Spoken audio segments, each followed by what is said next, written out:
करता हूँ मैं तेरी चिंता, तू क्यों चिंता करता है। आंसुओं की घाटियों में हाथ न छोड़ूंगा। मानवल्ले देव செய்தியை கேட்க ஆயத்தமாவோம். हे प्रियो, प्रभु का संदेश सुनने के लिए हम तैयार रहें। இன்றைக்கு பொருளாதாரம் செழிக்க செய்வன 10 என்று ஒரு செய்தியை உங்களுக்கு சொல்ல விரும்புகிறேன். आज के दिन आर्थिक अवस्थाओं की उन्नति के विषय में 10 विषय के विषय में बात करना चाहता हूँ।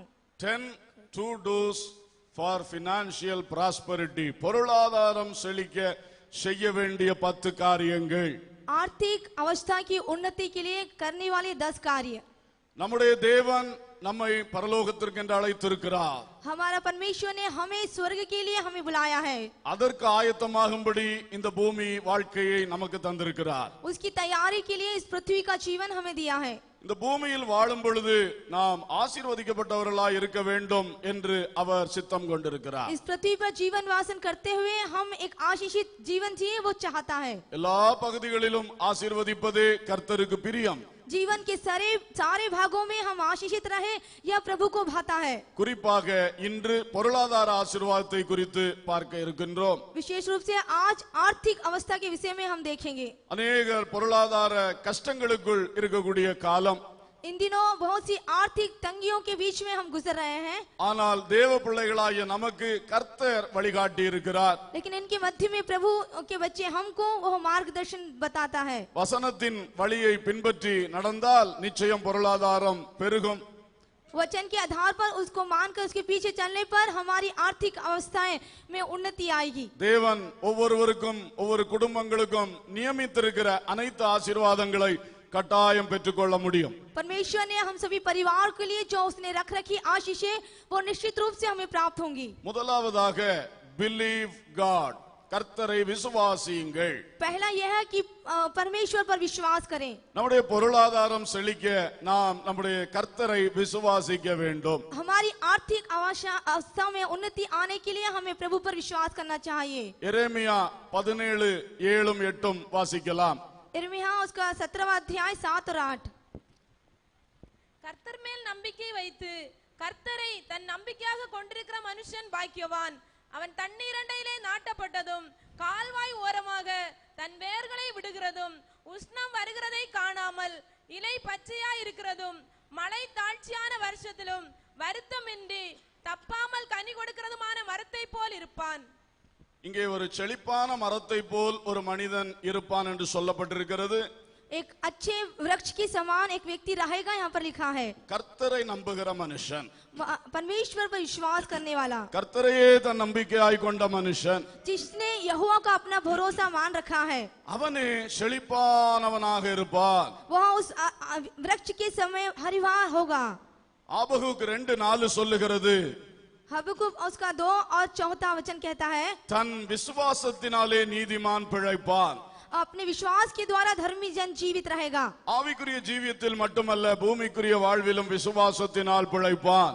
आत्मिक जीवन में नहीं बल्कि पृथ्वी के जीवन में भी वह आशीषित रहेगा। ஆகவே தேவனை விசுவாசித்து ஆசீர்வாதம் பெற வேண்டும். इसलिए परमेश्वर पर विश्वास रख के हमें उन आशीषों को प्राप्त करना है। என்ன விஷயத்தில் விசுவாசிக்க வேண்டும் என்ற ஒரு 5 வசனங்களை உங்களுக்கு நினைப்பூட்ட விரும்புகிறேன்.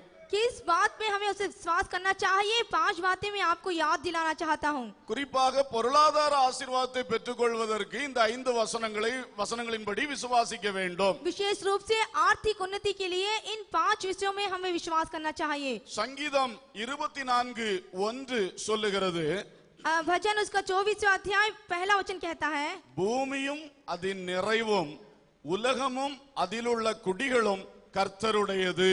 पृथ्वी और जो कुछ उसमें है यहोवा ही कहा है, जगत और उसमें निवास करने वाले भी। இது எல்லாம் நம்முடைய கர்த்தருடையது என்பதை முதலாவது விசுவாசிக்க வேண்டும். हमें ये विश्वास करना चाहिए कि ये सभी यहोवा परमेश्वर का है। எந்த அளவுக்கு இதை விசுவாசத்தில் கொண்டு வருகிறோமோ அந்த அளவுக்கு நமக்கு ஆசீர்வாதங்கள் பெருக வாய்ப்புண்டு. जितना अधिक हम पर विश्वास करेंगे उतना अधिक वो हमारे जीवन में आशीष को देगा। பூமி நம்முடைய கர்த்தருடையது. ये पृथ्वी हमारे यहोवा की है। ஹோல் ஆஃப் எர்த், முழு பூமியும் கர்த்தருடையது. ये पूरी पृथ्वी, அல்லேலூயா, हालेलुया। அதன் நிறைவும் கர்த்தருடையது. और उसकी भरपूरी भी. இந்த பூமியின் நிறைவை பார்க்கும் பொழுது जब ये भूमि को हम पृथ्वी को और देखते हैं, சங்ககால தமிழர்கள் பூமியின் நிலத்தை 5 பகுப்பாக பகுத்தார்கள். जो तमिलन से संघ लोग थे उन्होंने इस भूमि को 5 भागों में बांटा. குறிஞ்சி, முல்லை, மருதம், நெய்தல், பாலை என்று 5 பகுப்பாக பகுத்தார்கள். குறிஞ்சி என்று சொல்லும் பொழுது மலையும் மலை சார்ந்த இடமும். कुरिंची का मतलब है पहाड़ी और पहाड़ी क्षेत्र से मिलकर. இந்த மலைகள் மலை சார்ந்த இடங்கள் எல்லாம் கர்த்தருடையது. ये जो पहाड़ है और पहाड़ से जो मिले हुए देश है वो सब परमेश्वर के हैं. சொல்லுற வார்த்தை உள்ளத்துக்குள் எடுத்தால் பிரயோஜனம் உண்டாகும். जो मैं कहना चाहता हूँ, यदि आप हृदय में रहे तो बहुत ही उपयोगी रहेगा. சாதாரணமாக நினைத்தால் பிரயோஜனம் இருக்காது. यदि आम रूप से रहे तो इसका कोई लाभ नहीं. எல்லாம் நம்ம மலை சூழ்ந்த இடத்தில் வாழக்கூடியவர்கள். क्योंकि हम सभी इस पहाड़ी क्षेत्र में रहने वाले हैं. இந்த மலைகள் எல்லாம் கர்த்தருடையது. ये जो पहाड़ है वो सब परमेश्वर के हैं. அல்லேலூயா. हालेलुया. மலைகளில் உள்ள தாவரங்கள் எல்லாம் கர்த்தருடைய ஆசீர்வாதம். और जो पर्वत के निवास हैं वो सभी परमेश्वर के द्वारा आशीषित कार्य है. மலைகளில் தெரிகிற விலங்குகள் எல்லாம் கர்த்தருடையவைகள். जो भी वहाँ की वृक्ष और जड़ी बूटियां हैं वो सब परमेश्वर की है. இந்த மலைகளின் விளைச்சல் நமக்கு வருமானத்தை கொண்டு வருகிறது. ஆகவே மலைகள் கர்த்தருடையது என்பதை விசுவாசிக்க வேண்டும். जो ये पर्वतों की उपज है वो हमें आशीषित करती है, इसलिए हमें परमेश्वर पर विश्वास करना चाहिए. முல்லை என்று சொன்னால் காடும் காடு சார்ந்த இடம். यदि हम कांटों को कहें तो वो जंगल और जंगल से जुड़ा हुआ. காடுகள் எல்லாம் கர்த்தருடையது. ये जो जंगल है ये सभी यहोवा के हैं. காடுகளினாலே अनेक ஆசீர்வாதங்கள் இருக்கின்றன. ये जंगल के जीवन से भी बहुत से आशीर्वाद मिलते हैं. காடுகள்னால தான் மழை பெய்கிறது என்று சொல்லுகிறார்கள். ये जंगलों के द्वारा ही ये पर्वत घिरे हुए हैं. மரங்கள் और वृक्ष பலவித ஆசீர்வாதங்கள் அவைகளில் இருக்கின்றன. और बहुत सी आशीषें उसमें हैं. அவைகள் எல்லாம் கர்த்தருடையது. वे सभी यहोवा परमेश्वर के हैं. மருதம் என்று சொன்னால் வயலும் வயல் சார்ந்த இடங்களும். और खेत से संबंधित स्थान. வயல்கள் எல்லாம் கர்த்தருடையது. और खेत सब परमेश्वर के हैं. விளைநிலங்கள் எல்லாம் கர்த்தருடையது. और जो भी उपज है वो सब यहोवा की है. நாம் அதிலே விதையை போடுகிறோம், விளைச்சலை பெறுகிறோம். हम उसमें बीज डालते हैं और उपज को प्राप्त करते அப்ப हैं. நாம் விசுவாசிக்க வேண்டும், இதெல்லாம் கர்த்தருடையது. हमें विश्वास करना चाहिए कि ये सभी यहोवा का है. அடிப்படை விசுவாசம் இருந்தால் தான் ஆசீர்வாதம் பெற முடியும். यदि आधारभूत हमारे अंदर विश्वास रहे तो ही हम आशीष को पाएंगे. நெய்தல் என்று சொன்னால் கடலும் கடல் சார்ந்த இடங்கள். समुद्र से संबंधित वस्तुओं को. ஆகவே கடல் எல்லாம் கர்த்தருடையது. इसलिए जो समुद्र है वो सब यहोवा के हैं. அதிலே வாழுகிற மீன்கள் எல்லாம் கர்த்தருடையவைகள். उसमें जो जीवित मछलियां हैं वो सभी यहोवा की हैं. அல்லேலூயா. हालेलुया. ஆகவே நம்முடைய மாவட்டத்தில் 3 பக்கம் கடல். हमारे इस जिले में 3 तरफ है समुद्र है. अनेक மக்கள் கடலை நம்பி இருக்கிறார்கள் அவருடைய பிழைப்புக்காக. बहुत से लोग इस अपने जीवन के भरण पोषण के लिए इस समुद्र पर निर्भर हैं. அல்லேலூயா. हालेलुया. இவ்வளவு நேரம் சொன்ன 4 காரியமும் இந்த மாவட்டத்தில் இருக்கிறது. मैंने जो 4 कार्यों की बातों में कहा वो इस जिले में पाए जाते हैं. இன்னொன்று பாலை. और जंगल. வனாந்தரமும் வனாந்தரம் மணல் சார்ந்த இடங்கள். जंगल और रेतीली एरिया. அப்போ வனாந்தரமான இடங்களும் கர்த்தருடையவைகள். तो ये जो जंगली एरिया है ये भी सब यहोवा के हैं. அவைகளினாலும் अनेक பிரயோஜனங்கள் மனிதனுக்கு உண்டாகும்படி கர்த்தர் அதையும் வைத்திருக்கிறார். उसके द्वारा भी लोगों को लाभ हो इसलिए परमेश्वर ने उन्हें बनाया है. ஒட்டுமொத்த பூமியும் அதன் நிறைவும் என்னுடைய கர்த்தருடையது. ये पूरी तरह से ये जो पृथ्वी है यहोवा परमेश्वर की है. உலகமும் அதில் உள்ள குடிகளும் கர்த்தருடையது. जगत और उसके निवास करने वाले भी. உலகம் என்று சொல்லும் பொழுது जगत जब हम कहते हैं உலகத்திலே अनेक நாடுகள் இருக்கின்றன. इस संसार में बहुत से देश हैं. अनेक மனிதர்கள் வாழ்கின்றோம்.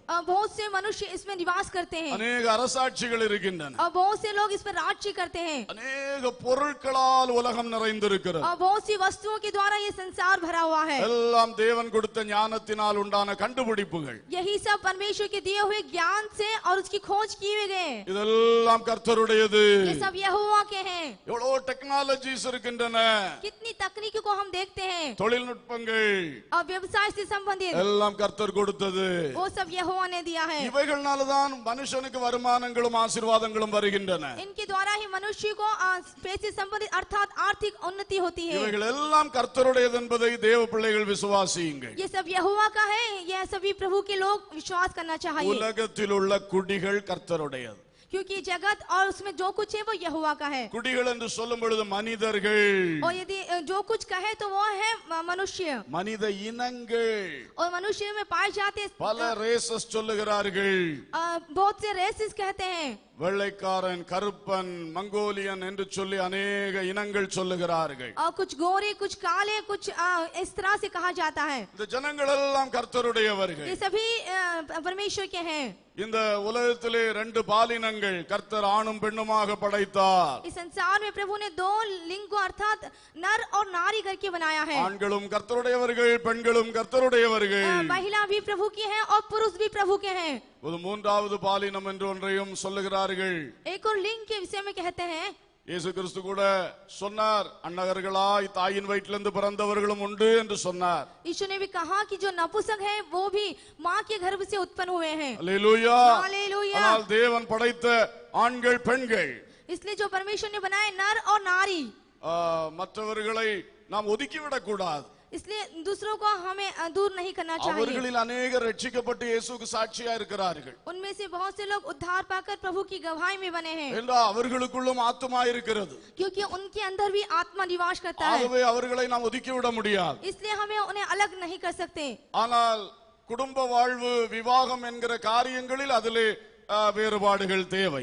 लेकिन एक परिवार और विवाह से संबंधित कार्यों में उसमें एक अलगाव का बहुत जरूरी है। கர்த்தர் ஆணையும் பெண்ணையும் தான் கணவன் மனைவியாய் வைத்தார். प्रभु ने एक नर और नारी को ही एक पति और पत्नी के बीच में रखा है। அந்த தேவ நியமத்தின் ஞானத்தோடு நடந்து கொள்ள வேண்டியது அவசியம். प्रभु ने जो विधि ठहराई है उसके अनुसार हमें चलना बहुत। இந்த பூமியின் குடிகள் பல மொழிகள் பேசுகிறவர்கள். ये जो भूमि पृथ्वी के लोग हैं वो कई भाषाएं बोलते हैं। மொழி அடிப்படையில் எத்தனை எத்தனை கூட்டங்கள், ये जो भाषा के आधार पर कितने कितने समूह हैं, எல்லாம் கர்த்தருடையது. ये सब यहोवा के हैं। ஹல்லேலூயா. हालेलुया। எத்தனை தேசியங்கள், எத்தனை நேஷனாலிட்டிஸ், कितने ही राजकीय और देशीय स्तर पर எல்லாரும் கர்த்தருடையவர்கள். ये सभी यहोवा के हैं। இதற்கிடையில மனிதன் ஜாதிகளை கொண்டு வந்து விட்டான். इसके मध्य में लोग मनुष्यों ने जाति को लेकर आ गया। இந்த ஜாதிகள் எங்கிருந்து வந்திருக்கிறது? ये जातियां कहाँ से उत्पन्न हुई? பரம்பரைகளிலிருந்து வந்திருக்கிறது. ये पारंपरिक से आई हुई है। இன்னாருடைய வம்சம் வம்சம் வம்சம் அதை ஒரு ஜாதி என்று ஆக்கி விடுவார்கள். ओ इस व्यक्ति का पीढ़ी दर पीढ़ी उसको एक जाति कहा जाता है। ப்ரொஃபஷன் வைஸாக தொழில் செய்கிறவர்களை குரூப்புகளாய் பிரித்து அந்த தொழில் செய்கிறதுனால ஒரு ஜாதி என்று ஆக்கி விட்டார்கள். उनके व्यापार से संबंध वो एक धंधा करते हैं इसलिए उनको एक जाति के रूप में दिया गया। எல்லாம் கர்த்தருடையது. ये सब यहोवा के हैं। அல்லேலூயா. हालेलुया। ஆனா ஒரு ஜாதி மேலானது, ஒரு ஜாதி கீழானது என்று கிடையாது. लेकिन एक कोई ऊंची जाति या नीची जाति ऐसा नहीं। எல்லாரையும் கர்த்தர் ஒன்று போல நேசிக்கிறார். सभी को प्रभु एक ही समान प्रेम करता है। அல்லேலூயா. हालेलुया। Praise the Lord. இப்படி உலகத்தில் உள்ள அத்தனையும் கர்த்தருடையது. इस तरह से जगत में जो कुछ भी है वो सब यहोवा के இப்படிப்பட்ட हैं। अनेகரோடு இடைப்பட்டு நீங்கள் தொழில் செய்யலாம், வேலைகள் செய்யலாம். इनके बीच में आप काम करते हैं, नहीं तो मजदूरी करते हैं। அவர்களில் சிலர் உங்களுக்கு மேல இருந்து உங்களை நடத்தலாம், அவர்களில் சிலர் உங்களுக்கு கீழே இருந்து உழைக்கலாம். हो सकता है आप उसके अधीन हो या फिर आप उसके मालिक हो। அவர்களால் நடத்தப்படும் பொழுது பல கஷ்டங்கள் உங்களுக்கு வரலாம். जब आपको चलाते हैं तो हो सकता है कुछ वेदनाओं का समय आता हो। அவர்களை நடத்துவதற்கு சில சிரமங்கள் ஏற்படலாம். हो सकता है चलाने की कुछ परेशानी आई हो। அப்பொழுதெல்லாம் விசுவாசிக்க வேண்டும், அவர்கள் எல்லாரும் கர்த்தருடையவர்கள். उन सभी पर विश्वास करना चाहिए क्योंकि यह सभी यहोवा के हैं। அல்லேலூயா. हालेलुया। இந்த விசுவாசம் இருக்கும் பொழுது காரியங்கள் லகுவாகும். यदि हम ऐसा विश्वास करें तो हमारे काम बहुत सरल हो जाएंगे। अनेक வெற்றிகள் நாம் செய்கிற காரியங்களில் உண்டாகும். हमारे जीवन में हमारे कार्यों में एक विजय को हम प्राप्त कर पाएंगे। இரண்டாவது வசனம், दूसरा वचन சங்கீதம் 145 145वां भजन 15-16 வசனங்கள். 15 और 16 वचन। எல்லா ஜீவன்களின் கண்களும் உம்மை நோக்கி கொண்டிருக்கிறது. ஏற்ற வேளையிலே நீர் அவைகளுக்கு ஆகாரம் கொடுக்கிறீர். நீர் உமது கையை திறந்து சகல பிராணிகளின் வாஞ்சையும் திருப்தியாக்குகிறீர். सबों की आंखें तेरी ओर लगी रहती है, तू उनको आहार के समय पर देता है। तू अपनी मुट्ठी खोलकर सब प्राणियों के आहार से तृप्त करता है। எல்லாம் கர்த்தருடையது என்று விசுவாசிக்க வேண்டும். हमें विश्वास करना चाहिए कि सभी यहोवा का है. அந்த கர்த்தர் எல்லாரையும் திருப்தியாக்குகிறவர் என்று விசுவாசிக்க வேண்டும். वो यहोवा सभी को तृप्त करता है, ये हमें विश्वास करना அது चाहिए. மனிதனா இருக்கட்டும், மிருகமா இருக்கட்டும், ஊரும் பிராணியா இருக்கட்டும், वो मनुष्य हो या जीव प्राणी हो या फिर कोई भी हो, எல்லாரையும் திருப்தியாக்க அவர் வல்லவர். वो सभी को तृप्त करने में सामर्थी है. என்னையும் திருப்தியாக்க அவர் வல்லவர். और मुझे भी वो तृप्त करने में सामर्थी है. என் குடும்பத்தை பொருளாதாரத்தினால் திருப்தியாக்கவும் அவர் வல்லவர். मेरे परिवार की आर्थिक अवस्थाओं को बढ़ाने में वो सामर्थी है, ஏனென்றால் எல்லாம் அவருடையது. क्योंकि सब कुछ उसका है. அவர் எங்களை திருப்தியாக்குகிற தெய்வம். वह मुझे तृप्त करने वाला परमेश्वर. ஹல்லேலூயா. हालेलुया. மூன்றாவது 115ஆம் சங்கீதம் 14ஆம் வசனம். पहला 115 भजन और उसका 13 वचन. கர்த்தர் உங்களையும் உங்கள் பிள்ளைகளையும் வர்த்திக்க பண்ணுவார். यहोवा तुम्हें और तुम्हारे बच्चों की बढ़ोतरी करे. The Lord will give you increase என்று சொல்லப்பட்டிருக்கிறது. பெருக பண்ணுவார். वो अधिक बढ़ाएगा. உங்களை பெருக பண்ணுவார். वह तुम्हें बढ़ाएगा. அதிலே குறிப்பாக உங்களையும் உங்கள் பிள்ளைகளையும் பெருக பண்ணுவார். तुम्हारे लड़कों को भी वो अधिक बढ़ाएगा. உங்கள் பிள்ளைகளை பெருக பண்ணுவார் சொல்லும் பொழுது வெறும் எண்ணிக்கையை மட்டும் சிந்திக்க வைக்கிறது. ये तुम्हारे बच्चों को वो बढ़ाएगा, ये गिनती के अनुसार हो. உங்களையும் பெருக பண்ணுவான்னு சொல்லும்போது அது வெறும் எண்ணிக்கையை மட்டும் காட்டவில்லை. लेकिन वो कहता है कि तुमको भी तो यह अनगिनत होगी. நமக்கு இருப்பதையெல்லாம் பெருக பண்ணுகிறவர், जो हमारे पास है वो सभी को बढ़ाने वाला है. நம்மை வர்த்திக்க பண்ணுகிறவர். वो हमारी बढ़ोतरी करने वाला है. ஹல்லேலூயா. हालेलुया. கர்த்தர் நம்மை வர்த்திக்க பண்ணுகிறவர் என்று விசுவாசிப்போம்.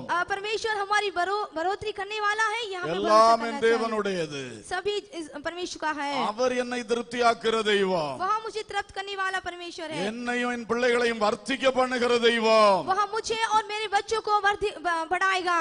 நீதிமொழிகள் 10:22 சொல்லுகிறது, नीति वचन 10 और उसका 22वां वचन कहता है, கர்த்தரின் ஆசீர்வாதமே ஐஸ்வர்யத்தை தரும், அதனோடு அவர் வேதனையை கூட்டார்.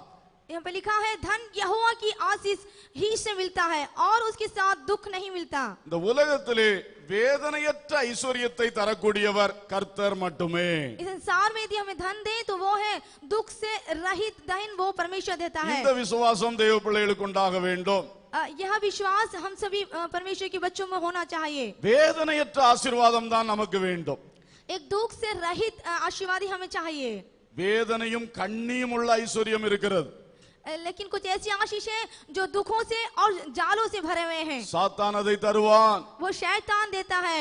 மந்திரவாதிகள் மூலம் தருவான். और झाड़ा फूकी करने वाले वो देते हैं. குறி சொல்லுகிறவர்கள் மூலம் தருவான். ओझा करने वाले वो देते हैं. அவனுடைய பூஜைகள் கிரியைகள் செய்கிறவர்கள் மூலமும் தருவான். उसकी पूजा करने वाले, उसके कार्य के पीछे चलने वालों को देता है. ஆனால் சாத்தான் தருகிற ஐஸ்வர்யத்தில் கண்ணிகளும் வேதனைகளும் உண்டு. लेकिन जो शैतान देता है उसमें आंसू और जाल है. அகப்பட்டு போனவன் விடுதலை பெற முடியாது. जो उसमें फंस जाता है उससे छूट नहीं सकता. பொருளாசையும் பணாசையும் உள்ளவன் அதிலே சிக்குவான்.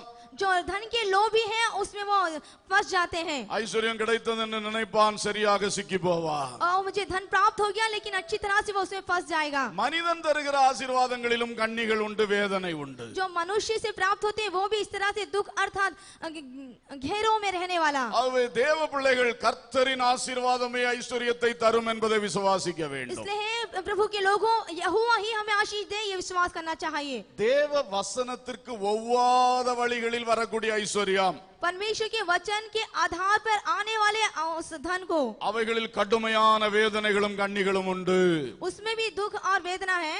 வேத வசனத்தை விட்டு மீறி ஒரு தொழில் செய்தால், यदि परमेश्वर के वचन को से बढ़कर यदि कुछ व्यवसाय करें, வேத வசனத்தின் புறம்பாக ஒரு வருமானத்தை ஏற்றெடுத்தால், वचन के विरोध में यदि कुछ करें, ஆரம்பத்தில் ஐஸ்வர்யம் போல் தெரியலாம், उसके आरंभ में हमें वो धन के समान हमें दिखाई देगी, ஆனால் அடுத்து பயங்கரமான வேதனைகள் அங்கே வரும். लेकिन अगले ही क्षण हमें दुखों का सामना करना पड़ेगा. ஆகவே தேவ பிள்ளைகள் திட்டமாய் விசுவாசிக்க வேண்டும். इसलिए आप जो प्रभु के लोग हैं अच्छी तरह से विश्वास நான் करें. வசனத்தை விட்டு வெளியே போக மாட்டேன். इस वचन से बाहर में नहीं जाऊंगा. என்னுடைய சம்பாத்தியத்தின் காரியங்கள் எல்லாம் வசனத்துக்குள்ளே நிற்கும். जो भी मैं कमाता हूँ वचन के आधार पर हो, ஏனென்றால் எனக்கு ஒரு விசுவாசம் உண்டு. क्योंकि मेरे अंदर एक भरोसा है. கர்த்தரின் ஆசீர்வாதமே ஐஸ்வர்யத்தை தரும். क्योंकि यहोवा ही धन की आशीष देता है. அதனோடு அவர் வேதனையை கூட்டார். उनके साथ दुख नहीं मिलता. होगा। அல்லேலூயா. हालेलुया। அது மட்டும் எனக்கு போதும். यही मेरे लिए काफी है। அதற்கு பொறுமையுடன் காத்திருந்தால் यदि उसको धीरज से बात जोड़ते रहे, நிச்சயம் நிலை நிற்கிற ஆசீர்வாதத்தை பெறுவீர்கள். निश्चित रूप से बनी रहने वाली आशीष को पाएंगे। வேதனையற்ற ஆசீர்வாதத்தை பெறுவீர்கள். उसमें दुख नहीं मिलेगा। ஆகவே அந்த விசுவாசம் தேவ பிள்ளைகளுக்கு வேண்டும். इसलिए यह विश्वास प्रभु के लोगों को அந்த होना चाहिए। விசுவாசம் குறையும் பொழுதுதான் जब ये विश्वास कम हो जाता है, மனித ஆலோசனைப்படி நடக்கிறார்கள். मनुष्य की योजना के अनुसार चलते हैं, பிசாசுடைய கண்ணியிலே விழுந்து போகிறார்கள். शैतानी जालों में फंस जाते हैं மீள முடியாத சிக்கல்களில் அகப்படுகிறார்கள். और उसमें वो गिरने वाले बचने ना वाली स्थिति में आकर। ஆகவே கர்த்தரின் ஆசீர்வாதமே ஐஸ்வர்யத்தை தரும் என்பதை விசுவாசியுங்கள். इसलिए धन यहोवा की आशीष से मिलता है, यह विश्वास करना चाहिए। ஐந்தாவது வசனம் पांचवा உபாகமம் 8:18. व्यवस्था विवरण उसका 8 और उसका 18वां वचन। உன் தேவனாகிய கர்த்தரை நினைப்பாயாக, அவரே உன் பிதாக்களுக்கு ஆணையிட்டு கொடுத்த தம்முடைய உடன்படிக்கையை உறுதிப்படுத்தும்படி இந்நாளில் உனக்கு உண்டாயிருக்கிறது போல ஐஸ்வர்யத்தை சம்பாதிக்கிறதற்கான பலனை உனக்கு கொடுக்கிறவர். ஐஸ்வர்யத்தை சம்பாதிக்கிறதற்கான பலனை உனக்கு கொடுக்கிறவர். और धन संपत्ति को कमाने के लिए वो सामर्थ देता है। The power and ability to make wealth. ஐஸ்வர்யத்தை உண்டாக்கக்கூடிய ஒரு வல்லமையை, ஒரு திறமையை உனக்கு கொடுக்கிறவர். संपत्ति को प्राप्त करने के लिए वह सामर्थ और उसकी कोशिश को देता है। அல்லேலூயா. हालेलुया। இதையும் தேவ பிள்ளைகள் நன்றாக விசுவாசிக்க வேண்டும். इसे ही प्रभु के लोग अच्छी तरह विश्वास करना என்னுடைய चाहिए। குடும்பத்தின் ஐஸ்வர்யத்தை பெருக பண்ணுவதற்கு मेरे परिवार के जो धन संबंधी कार्यों को बढ़ाने के लिए தேவன் எனக்கு பலனை தருகிறவர். प्रभु मुझे सामर्थ देता है। அல்லேலூயா. हालेलुया। அதற்குரிய அந்த வல்லமை எனக்கு தருவார். उसकी सामर्थ वो मुझे देगा திறனை எனக்கு தருவார். और योग्यता देगा। ஒவ்வொருவரும் விசுவாசிக்க வேண்டும். हर एक को यह विश्वास करना चाहिए। வாலிபர்கள் அப்படியாய் விசுவாசிக்க வேண்டும். वैसे ही जवानों को विश्वास करना चाहिए। அல்லேலூயா. हालेलुया। அப்பா தாத்தா சேர்த்து வைத்த சொத்தின் மேலே கண்ணு வைத்துக் கொண்டு இருக்க கூடாது. हमारे दादा या दादियों ने जो धन संपत्ति एकत्रित की है उस पर विश्वास नहीं करना चाहिए। அதெல்லாம் இருக்கட்டும், கர்த்தர் வருங்காலத்தில் ஏற்ற வேளையில் உங்களுடைய கைகளிலே தருவார். वो सब रहना दीजिए, एक सही समय पर परमेश्वर आपके हाथ में देगा। உன் எதிர்காலத்துக்கு அதை வைத்து கணக்கு கூட்டி கழித்துக் கொண்டு இருக்காதே. तेरे भविष्य के लिए उस पर आशा ना लगाए रहे। எனக்கு ஐஸ்வர்யம் உண்டாக்குற திறனை கர்த்தர் தருவார் என்று விசுவாசியுங்கள். मुझे संपत्ति प्राप्त करने के लिए सामर्थ यहोवा देगा, यह विश्वास कीजिए। வாலிபர்கள் இப்பொழுதே அந்த ஒரு வாஞ்சையோடு எழும்ப வேண்டும். जवानों को इसी आशा के साथ उठना चाहिए। நன்றாக படிக்க வேண்டும். अच्छी तरह पढ़ाई करनी चाहिए। நல்ல வேலையில் ஏற வேண்டும். अच्छे कामों को करना चाहिए। கர்த்தர் எனக்கு திறனை தருவார். परमेश्वर इसकी योग्यता मुझे देगा। நான் சம்பாதிப்பேன். मैं कमाऊंगा என்னுடைய பெற்றோரை உட்கார வைத்து நான் சாப்பாடு போட வேண்டும். और मेरे माता पिता को बैठाकर मैं उन्हें खाना खिलाऊंगा என்னுடைய சகோதரங்களுக்கெல்லாம் நான் உதவியா இருக்க வேண்டும். और मेरे भाइयों के लिए मैं एक सहायक बनूंगा என்னுடைய சபைக்கு நான் உதவியா இருக்க और வேண்டும். मेरी कलीसिया के लिए मैं एक सहायक बनूंगा। சமுதாயத்தில் உள்ள ஏழை மக்களுக்கு நான் ஒரு உதவியுள்ள பாத்திரமா இருக்க வேண்டும். जो समाज के गरीब और कंगाल लोग हैं उन पर भी दया करूंगा। இப்படிப்பட்ட ஒரு தரிசனம் வாலிபர்களுக்குள் வர வேண்டும். ऐसा दर्शन जवानों के अंदर आना चाहिए ஏனென்றால் அந்த திறனை உனக்கு தர கர்த்தர் போதுமானவராயிருக்கிறார். क्योंकि उसकी योग्यता प्रभु देने के लिए सामर्थ्य है। இந்த வாஞ்சையோடு ஜெபிக்க தொடங்கினால் यदि इस आशा से आप प्रार्थना करें, நாளைக்கு உன் குடும்பத்தை உயர்த்தி வைப்பார். अगले दिन परमेश्वर आपके परिवार को बढ़ाएगा உன்னுடைய களஞ்சியங்கள் நிரம்பும். और तेरे खत्ते भरे रहेंगे। உன்னுடைய ஆசீர்வாதம் உன்னிலிருந்து அடுத்தவர்களுக்கு பாய்ந்து செல்லும். तेरी आशीष तुझ में से दूसरों की ओर बहेंगे। ஹல்லேலூயா. हालेलुया। எனக்கு சம்பாதிக்கிறதுக்கு பலனை அவர் தருகிறவர். मुझे कमाने के लिए सामर्थ वह देता है। Praise the Lord. Hallelujah. Hallelujah. ஆகவே இந்த 5 வசனங்களை உறுதியாய் உள்ளத்தில் பதித்துக் கொள்வீர்களாக. इसलिए 5 वचनों को हृदय में बनाए रखिए। பூமியும் அதன் நிறைவும் என் ஆண்டவருடையது. जो पृथ्वी है और जो कुछ उसमें है वो यहोवा का है। எல்லாருடைய வாஞ்சைகளையும் திருப்தியாக்கக்கூடிய ஒரு தேவன். हम सभी की चाहत को तृप्त करने वाला वह परमेश्वर। அவர் என்னையும் என் பிள்ளைகளையும் வளர்த்தி பெருக பண்ணுகிற வர்த்திக்க பண்ணுகிற தெய்வம். वह मुझे और मेरे बच्चों को भी बढ़ाने वाला, अधिक बढ़ाने वाला परमेश्वर। அவருடைய ஆசீர்வாதத்தில் வேதனையே கிடையாது. उसकी आशीषों में दुख नहीं होता। அவர் சம்பாதிக்கிறதுக்கான சகல பலனும் திறனும் எனக்கு தரக்கூடியவர். कमाने के लिए सारी सामर्थ और योग्यता देने वाला। இந்த விசுவாசம் தேவ பிள்ளைகளுக்கு வருவதாக. यह विश्वास प्रभु के लोगों में आने पाए। அல்லேலூயா. हालेलुया। விசுவாசத்தினால் நீதிமான் பிழைப்பான் விசுவாசியே பதறாதே விசுவாசத்தினால் நீதிமான் பிழைப்பான் விசுவாசியே பதறாதே கலங்காதே திகையாதே விசுவாசியே கலங்காதே திகையாதே விசுவாசியே கல்வாரி நாயகன் கைவிடாரு கல்வாரி நாயகன் கைவிடாரு விசுவாசத்தினால் நீதிமான் பிழைப்பார் விசுவாசியே பதறாதே விசுவாசத்தினால் நீதிமான் பிழைப்பான் விசுவாசியே பதறாதே கொடும் வறுமையில் உழந்தாலும் கடும் பசியினால் வாடினாலும் அன்று எலியாவை போஷித்தவர் இன்று உன் பசி ஆற்றிடாரோ ஹல்லேலூயா பிரைஸ் தி லார்ட் சரணம் பாட தெரியவில்லை ஹல்லேலூயா அதனால எலியாவை போஷித்த தெய்வம் உன்னையும் போஷிக்க வல்லவர் जिसने एलिहा को पोषित किया वो आपको भी आहार दे सकता है உன்னை மேன்மையாய் நடத்துவார் बड़ी उन्नति में वो आपकी चलाएगा ஏனென்றால் கர்த்தருடைய கையில் தான் எல்லாம் இருக்கிறது क्योंकि यहोवा के हाथ में सब कुछ है அந்த கர்த்தருடைய கை திருப்தியாக்கக்கூடிய ஒரு கையாக்கும் उसका जो हाथ है वो तृप्त करने वाला हाथ है அவர் நம்மை வர்த்திக்க பண்ணவே ஆசையோடு இருக்கிறார் वो हमें अधिक बढ़ाना चाहता है அவர் தருவதில் வேதனையே கிடையாது वो जब देता है तो उसमें दुख नहीं होता அதை உண்டாக்குவதற்கான பலனையும் தரனையும் உங்களுக்கு தரக்கூடியவர் उसको उत्पन्न करने वाली सामर्थ और योग्यता देने वाला இதை நன்றாக விசுவாசியுங்கள் इसे आप विश्वास कीजिए அப்பொழுது தானாக உங்கள் பொருளாதாரம் பெருகும் तो आपने आप आपकी आर्थिक अवस्था बढ़ेगी உங்கள் விளைச்சல் பெருகும் आपकी उपज बढ़ेगी களஞ்சியங்கள் நிரம்பி வழியும் आपके खत्ते भरकर उमड़ने पाएंगे போகுமிடமெல்லாம் ஆசீர்வாதம் கொளிக்கும் आप जहाँ कहीं भी जाएंगे वहाँ आशीषें उभर कर आएंगी இரண்டாவதாக दूसरी बात சீக் காட் கர்த்தரை தேடுங்கள் पर यहोवा की खोज करें கர்த்தரை விசுவாசியுங்கள் என்று சொன்னோம் मैंने कहा कि यहोवा पर विश्वास करें இப்பொழுது கர்த்தரை தேடுங்கள்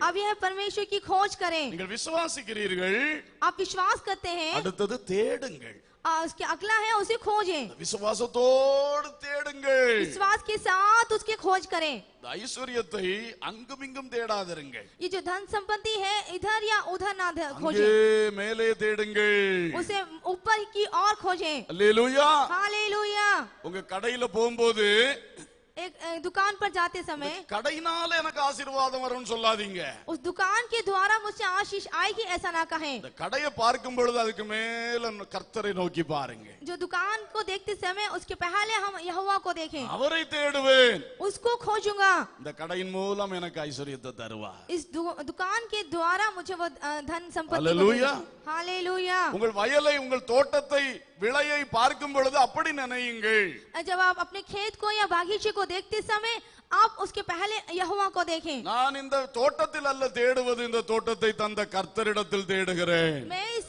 बागीचे की खोज नहीं करता हूँ लेकिन ये जो खेत और बगीचा दिया उस यहोवा की खोज करता அந்த हूँ தொழிலை பார்க்கும் பொழுது जब आप अपने व्यवसाय को देखते हैं அந்த தொழிலுக்கு புதிதாய் வாங்கின ஒரு நல்ல கருவியை பார்க்கும் பொழுது जो व्यवसाय करने के लिए एक यंत्र को जब आप खरीदते हैं இது என்னை வாழ வைக்கும் என்றல்ல वो आपको जीवन देगा यह नहीं ஓ நான் கர்த்தரை தேடுகிறேன் ओ मैं यहोवा को खोजता हूँ அவர் இந்த தொழில் மூலம் என்னை ஆசீர்வதிப்பார் वो इस व्यवसाय में मुझे आशीष देगा அல்லேலூயா हालेलुया இப்படியாக தேவ பிள்ளைகள் கர்த்தரை தேட வேண்டும் इस तरह से प्रभु के लोगों को यहोवा की खोज करनी चाहिए சங்கீதம் 34:10 भजन 34 और उसका 10 சிங்கக்குட்டிகள் தாழ்ச்சி அடைந்து பட்டினியா இருக்கும் ஜவா- கர்த்தரை தேடுகிறவர்களுக்கோ ஒரு நன்மையும் குறைபடாது जवान सिंहों को घटी होती है लेकिन यहोवा के डरवे को किसी भली वस्तु की घटी ना होगी கர்த்தரை நீங்கள் தேடினால் ஒரு நன்மையும் குறைபடாது வசனம் ஸ்ட்ராங்கா சொல்லுது यदि आप यहोवा की खोज करें तो आपको किसी प्रकार की भला घटी ना होगी यह वचन कहता நான் है சொன்னது போல உங்களுக்கு இருக்கிற சகல காரியங்களுக்கு மேலாக கர்த்தரை தேடுங்கள் जो मैंने कहा उससे भी सारे कार्यों के लिए आप यहोवा की खोज करें இந்த வசனம் பொய்யாய் போகாது यह वचन झूठा नहीं होगा அல்லேலூயா हालेलुया பெரிய பலமுள்ளதாகிய சிங்கம் கூட பலவீனப்பட்டு போகலாம் एक बड़ा सिंह भी और निर्बल होकर जा सकता है அதனுடைய குட்டிகளை போஷிக்க முடியாமல் போய்விடலாம் वो अपने बच्चों को पोषित करने में असंभव रहे ஆனால் கர்த்தரை தேடுகிற சகோதரா சகோதரி लेकिन जो यहोवा को खोजते हैं, हे भाई और बहन, உனக்கு ஒரு நன்மையும் குறைவுபடாது. तुझे किसी भली बात की घटी नहीं होगी. உன் பிள்ளைகளை உன்னால் போஷிக்க முடியும். तेरे बच्चों को तू पोषित कर सकता है. கர்த்தரை தேடுங்கள். यहोवा की खोज करें. ஹalleluya. हालेलुया. வார்த்தைகள் உள்ளத்தில் பதியட்டும். ये वचन आपके हृदय में बस जाने पाए. கர்த்தரை தேட வேண்டும். यहोवा की खोज करें. மத்தேயு 6:33 मत्ती उसका 6 और उसका 33 वचन. முதலாவது தேவனுடைய ராஜ்யத்தையும் அவருடைய நீதியையும் தேடுங்கள், அப்பொழுது இவைகளெல்லாம் உங்களுக்கு கூட கொடுக்கப்படும். पहले तुम परमेश्वर के राज्य और उसके धर्म की खोज करो तो ये सब वस्तुएं भी तुम्हें मिल जाएगी. தேவனுடைய ராஜ்யத்தை தேடுங்கள். परमेश्वर की राज की खोज करें. பரலோக ராஜ்யம் போக வேண்டும். क्योंकि स्वर्ग की राज हमें जाना है. வெறும் தொழில் வேலை என்று சிக்கி கிடக்க கூடாது நம்முடைய மனம். काम धंधों में हमारा दिमाग ना फंसा रहे. அதற்கு மேலாக எப்பொழுதும் பரலோகத்தை நினைக்க வேண்டும். उसके ऊपर हमें हमेशा उस स्वर्ग का ध्यान रहना चाहिए. தேவனுடைய ராஜ்யத்துக்கு இன்னொரு அர்த்தம் என்னன்னா தேவனுடைய ஆளுகை. परमेश्वर के राज्य का एक और अर्थ यदि कहूँ तो वो है परमेश्वर தேவனுடைய ஆளுகையை தேட வேண்டும். उसके राज्य की खोज करनी चाहिए. என்னுடைய தொழிலின் மேல் தேவனுடைய ஆளுகை வர வேண்டும். मेरे काम धंधों पर परमेश्वर का राज्य आने पाए. தோட்டத்தின் மேல் தேவனுடைய ஆளுகை வர வேண்டும். मेरे बाग बगीचों में उसका राज्य आने पाए. என்னுடைய ஆபீஸ் மேல கர்த்தருடைய ஆளுகை வர வேண்டும். और मेरे नौकरी स्थल पर उसके अनुग्रह आने पाए. தேவனுடைய ராஜ்யத்தை தேடுங்கள். उसके राज्य की खोज करें. தேவனுடைய நீதியை தேடுங்கள். परमेश्वर के धर्म को खोजिए. எல்லாரும் இப்படிதான் பிசினஸ் பண்ணுவாங்க, நானும் பிசினஸ்ல இந்த தப்பு பண்ணுவது தப்பல்ல என்று சொல்லுவது தப்பு. और सब बिजनेस में गलती करते हैं और मैं भी गलती करूं तो ये गलत नहीं. தேவனுடைய நீதியை தேடுங்கள். परमेश्वर के धर्म को खोजिए. அப்பொழுதுதான் உங்களுக்கு கூட கொடுக்கப்படும். तभी आपको के साथ मिल जाएगा. தேவனுடைய நீதி பைபிளில் எழுதி தந்திருக்கிறார். परमेश्वर के धर्म को उसने इस बाइबल में लिख कर दी है. வசனத்துக்கு புறம்பானது வேண்டாம். जो वचन के विरुद्ध है वो नहीं चाहिए. நான் தேவனுடைய நீதியை தேடுகிறேன். क्योंकि मैं परमेश्वर के धर्म को खोजता हूँ. தேவன் என்னை ஆசீர்வதிப்பார். परमेश्वर मुझे आशीषित करेगा. அல்லேலூயா. हालेलुया. ஆகவே தேவனை தேடுங்கள். इसलिए यहोवा की खोज करें. தேவனுடைய ராஜ்யத்தை தேடுங்கள். उसके राज्य की खोज करें. தேவனுடைய நீதியை தேடுங்கள். और उसके धर्म की खोज करें. மத்தேயு 7:7-8 சொல்லுகிறது. मत्ती 7 और उसका 7-8 कहता है. இயேசு சொன்னார், यीशु ने कहा, கேளுங்கள் அப்பொழுது உங்களுக்கு கொடுக்கப்படும். मांगो तो तुम्हें दिया जाएगा. தேடுங்கள் அப்பொழுது கண்டடைவீர்கள். ढूंढो तो तुम पाओगे. தட்டுங்கள் அப்பொழுது உங்களுக்கு திறக்கப்படும். खटखटाओ तो तुम्हारे लिए खोला जाएगा. ஏனென்றால் கேட்கிற எவனும் பெற்றுக்கொள்ளுகிறான், क्योंकि जो कोई मांगता है वो उसे मिलता है. தேடுகிறவன் கண்டடைகிறான், और जो ढूंढता है वो पाता है. தட்டுகிறவனுக்கு திறக்கப்படும். और जो खटखटाता है उसके लिए खोला जाता है. அல்லேலூயா. हालेलुया. ஆசீர்வாதத்தை கண்டடைய வேண்டுமென்றால் கர்த்தரை தேட வேண்டும். यदि आपको आशीष प्राप्त करनी है तो आपको यहोवा को खोजना है. கர்த்தரிடத்தில் அதை தேட வேண்டும். यहोवा के पास से प्राप्त करनी है. ஏனென்றால் நன்மையான எந்த ஈவும் பூரணமான எந்த வரமும் பரத்திலே உருவாகி ஜோதிகளின் பிதாவினிடத்திலிருந்து இறங்கி வருகிறது. क्योंकि हर एक अच्छा वरदान और उत्तम वरदान वह ज्योतियों के परमेश्वर से उस स्वर्ग की ओर से आता है. ஆகவே நீங்கள் 24 மணி நேரமும் அங்கே வேலையிலே தேடினால் ஐஸ்வர்யம் வராது. इसलिए आप 24 घंटों उन आशीषों के पीछे जाए तो नहीं आएगी. ஞாயிற்றுக்கிழமை முழுவதும் கர்த்தரை தேடினால் கண்டிப்பாய் ஐஸ்வர்யம் வரும். आप रविवार को पूरे दिन यदि आप यहोवा की खोज करें तो निश्चित रूप से वह आशीष आपको आएगी. புரியுதா உங்களுக்கு? क्या आप समझ रहे हैं? ஞாயிற்றுக்கிழமையும் சர்ச் முடிய லேட்டானா அதுக்கு முன்னாடி ஸ்பீடா போய் தொழிலுக்கு போனால் ஐஸ்வர்யம் வராது. यदि रविवार में इस आराधना खत्म होने के पहले यदि आप व्यवसाय में जाए तो उसमें उन्नति नहीं आएगी. கர்த்தரை தேடுங்கள்.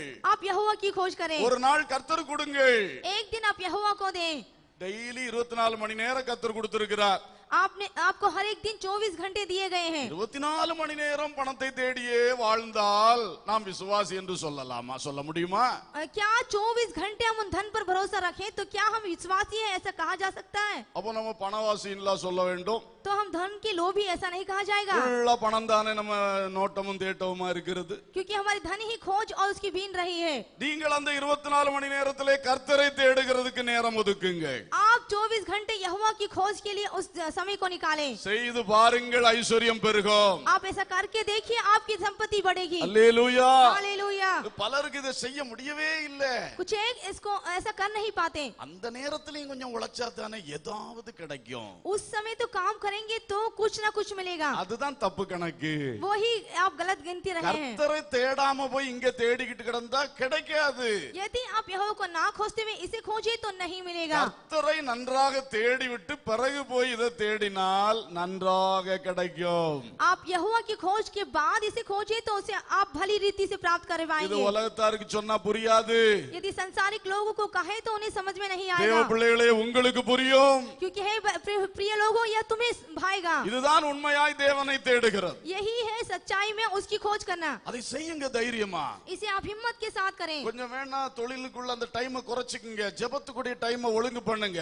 आप हो सकता है आप अपने व्यवसाय के काम समय को कुछ कम करके इस प्रार्थना में अधिक समय बिताएं। 10 மணி நேரம் வேலை செய்யறதை 8 மணி நேரமா மாற்றிக்கொள்ளுங்க.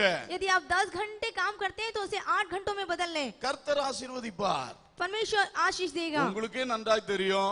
आप अच्छी तरह जानते हैं கர்த்தருடைய கிருபையும் ஆசீர்வாதம் இல்லாட்டா எவ்வளவு உழைச்சாலும் ஒண்ணும் நடக்காது. यदि परमेश्वर की अनुग्रह और दया ना रहे, कितना भी मेहनत करे उसमें कुछ लाभ नहीं। அப்ப தெரிஞ்சு வச்சிட்டோம் ஏன் அதை செய்றீங்க? तो ऐसा मालूम करके क्यों आप ऐसा कर रहे हैं? முதலாவது தேவனுடைய ராஜ்யம், पहले परमेश्वर का राज्य, கர்த்தரை தேடுகிற அனுபவம். परमेश्वर को खोज को करने का अनुभव। தேடுங்கள்.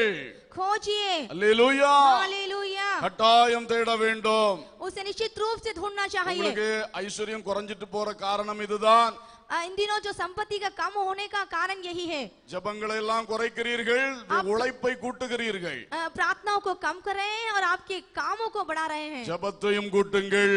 आप प्रार्थना के समय को बढ़ाइए, அற்புதங்கள் நடக்கும். चमत्कार होंगे, தொட்ட காரியம் வாய்க்கும். जो भी आप छूंगे वो सफल होगा, கர்த்தர் ஆசீர்வதிப்பார். क्योंकि यहोवा आशीष देगा। ஹalleluya. हालेलुया। ஹalleluya. हालेलुया।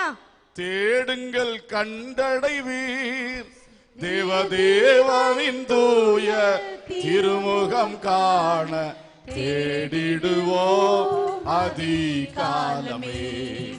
தேடிடுவோம் அதிகாலமே.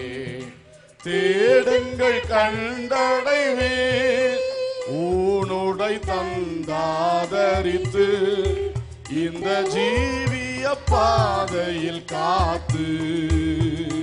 ஊனுடை தந்தாதரித்து இந்த ஜீவிய பாதையில் காத்து. கூப்பிடும் வேளை செவி கொடுத்து கேட்டிடும் யாவையும் ஈந்தனரே. நான் கூப்பிடும் வேளை செவி கொடுத்து கேட்டிடும் யாவையும் ஈந்தனரே. தேடுங்கள் கண்டடைவீர், தேவதேவனின் தூய திருமுகம் காண தேடிடுவோம் அதிகாலமே. தேடிடுவோம் அதிகாலமே. தேடுங்கள் கண்டடைவீர். அல்லேலூயா. தேடுங்கள் கண்டடைவீர்கள். ढूंढो तो पाओगे।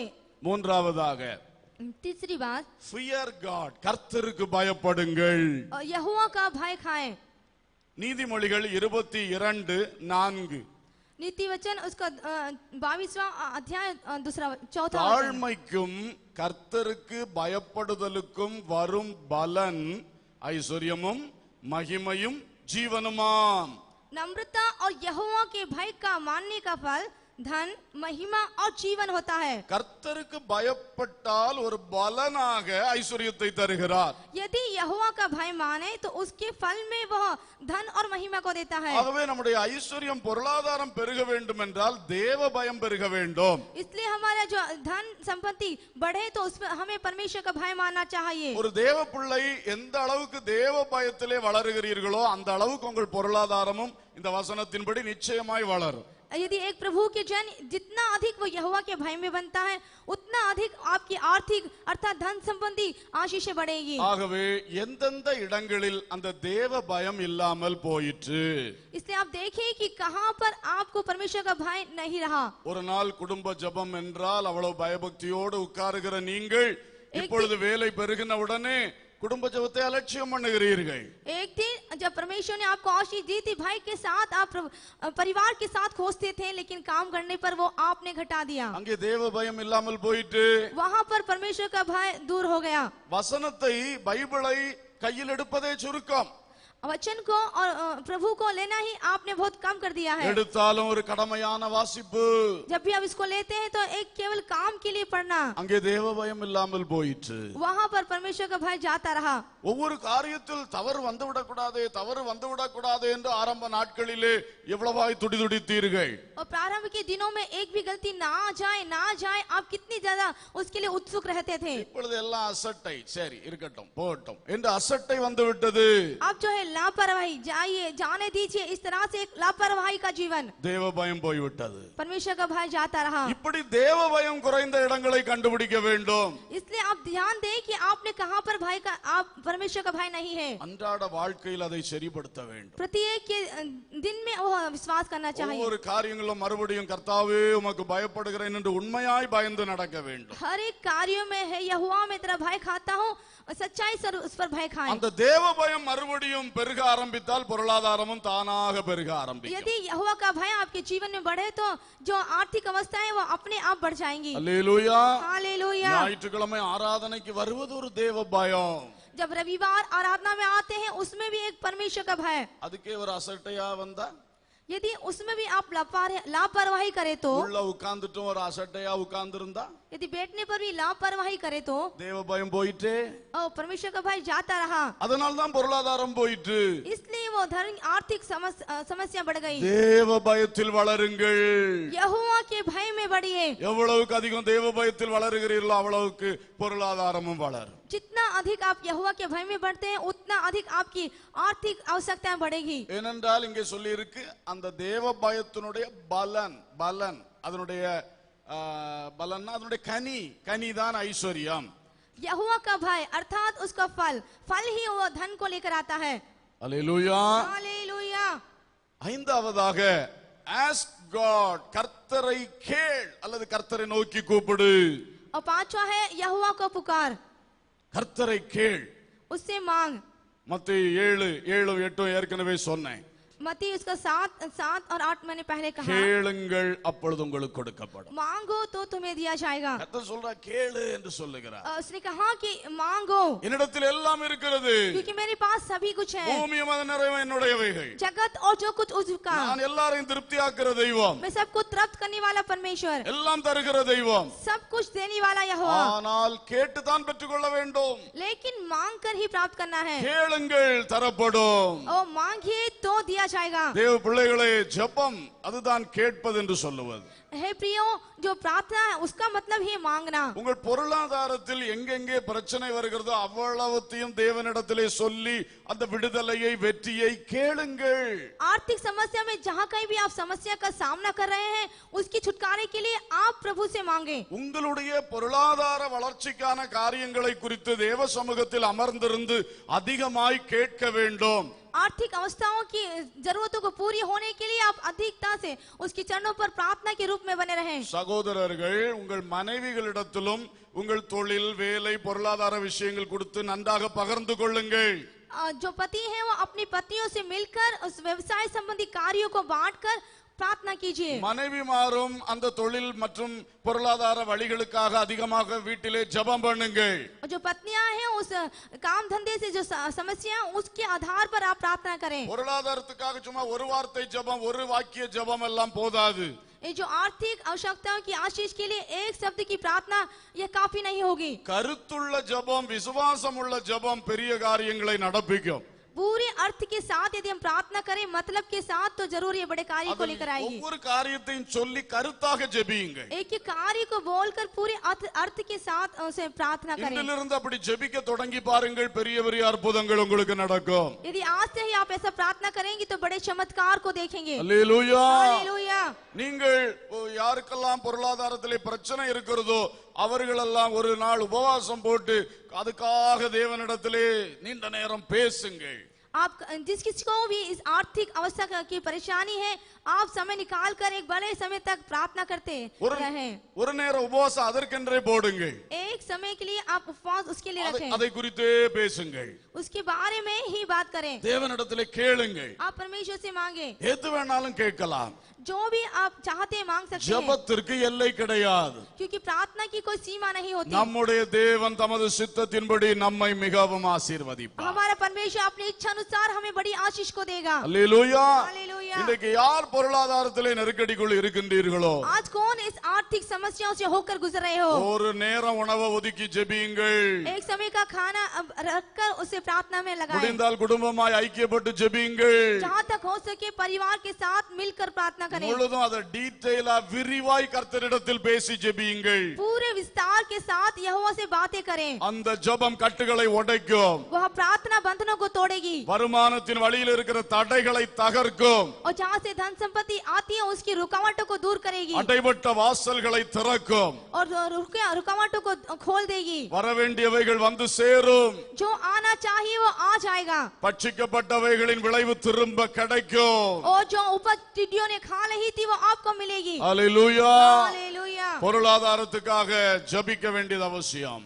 आर्थिक अवस्थाओं के लिए आपको प्रार्थना करना आवश्यक है। அல்லேலூயா. हालेलुया। நீங்கள் கேட்டால் கர்த்தர் கொடுக்கப்படும் என்று சொல்லி இருக்கிறார். यदि आप मांगे तो तुम्हें दिया जाएगा, ऐसा यहोवा ने कहा है। நீங்கள் கேட்காததனால் अनेक காரியங்களை பெற்றுக்கொள்ளவில்லை என்றும் எழுதப்பட்டிருக்கிறது. आपने नहीं मांगे इसलिए बहुत से कार्य को आपने प्राप्त नहीं किया, ऐसा वचन कहता है। அல்லேலூயா. हालेलुया। வேலை ஸ்தலத்திலும் நேரம் கிடைக்கும் பொழுது ஜெபம் பண்ணுங்கள்.